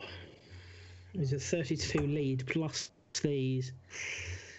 That's a single five. That's just the wrong side of the wire. Great switch again. Been so good. And another one. 19. So good on it. 119 scored. Leaves himself 85 after 12. What can Nielsen do? Ton 40 is a minimum here. Needs trebles. Needs trebles. He's got to think about this now. He needs a treble to leave a finish. Does he switch across to the 18s? Or does he stay in the 20s? He stays. Oh, huge final dart. 136. So the thing is, Nielsen's not playing bad. He's down to 136 after 12. Engstrom is really up to scoring. Engstrom's scoring has been brilliant. It's treble 19. 2 darts at tops. That should be a decent enough marker. In off the barrel. Let's see it. Oh, and he's just. And there was a lot of shoulder in that one, as you say.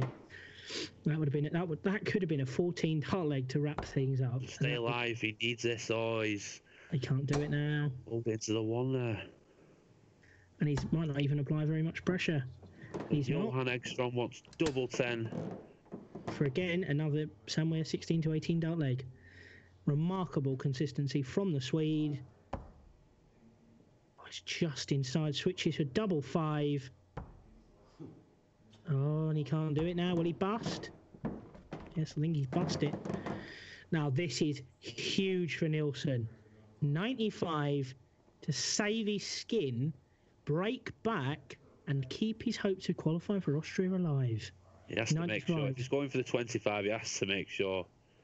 Or does he go treble 15 for the bull? Possibly. Or safer route is the 25. To be fair, he's not hit it again.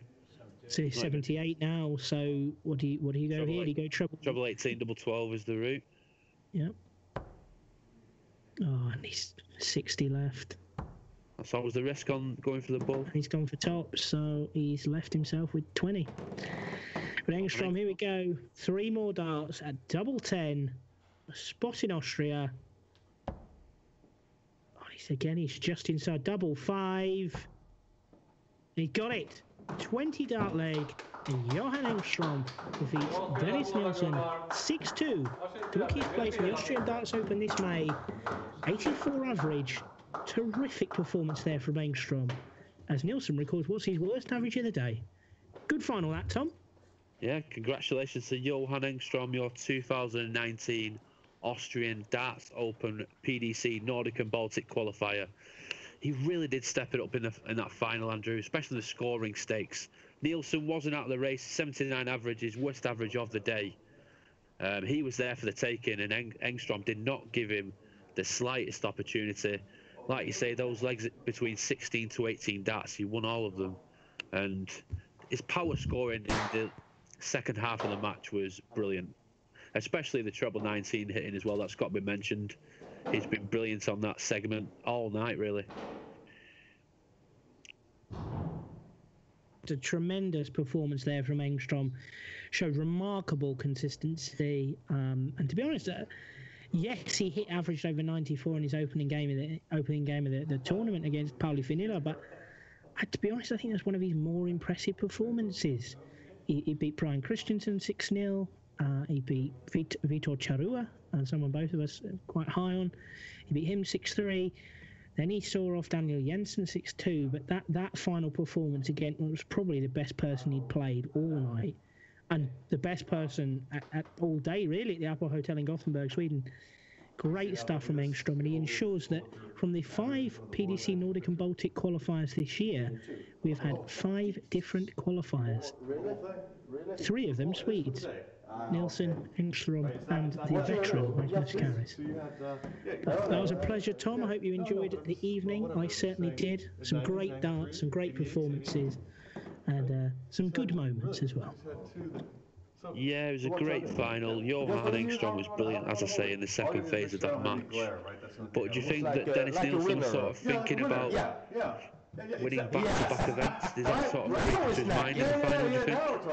Potentially, and I think there's probably an element of fatigue as well. I mean, that final was at about 6:30, and it's now 10 UK time. So, and he's been playing non-stop for the last sort of 3 hours, really. And I mean, yes, he's on the Challenge Tour, but I mean, he's professional. But the fatigue does set in at some point, and the remarkable consistency he's shown had to dip at some point. There was always going to be one game where he dipped a little bit. I thought it might have been the Heinsoe game in the semi-finals, but he rolled back. But in that game, he fell behind, and I don't think he had much left to fight back. But credit to Engstrom, he was very impressive and very consistent. And he has ensured his place in Austria in May. And it remains to be seen who will win Qualifier 6, which will take place tomorrow for a spot in Sindelfingen.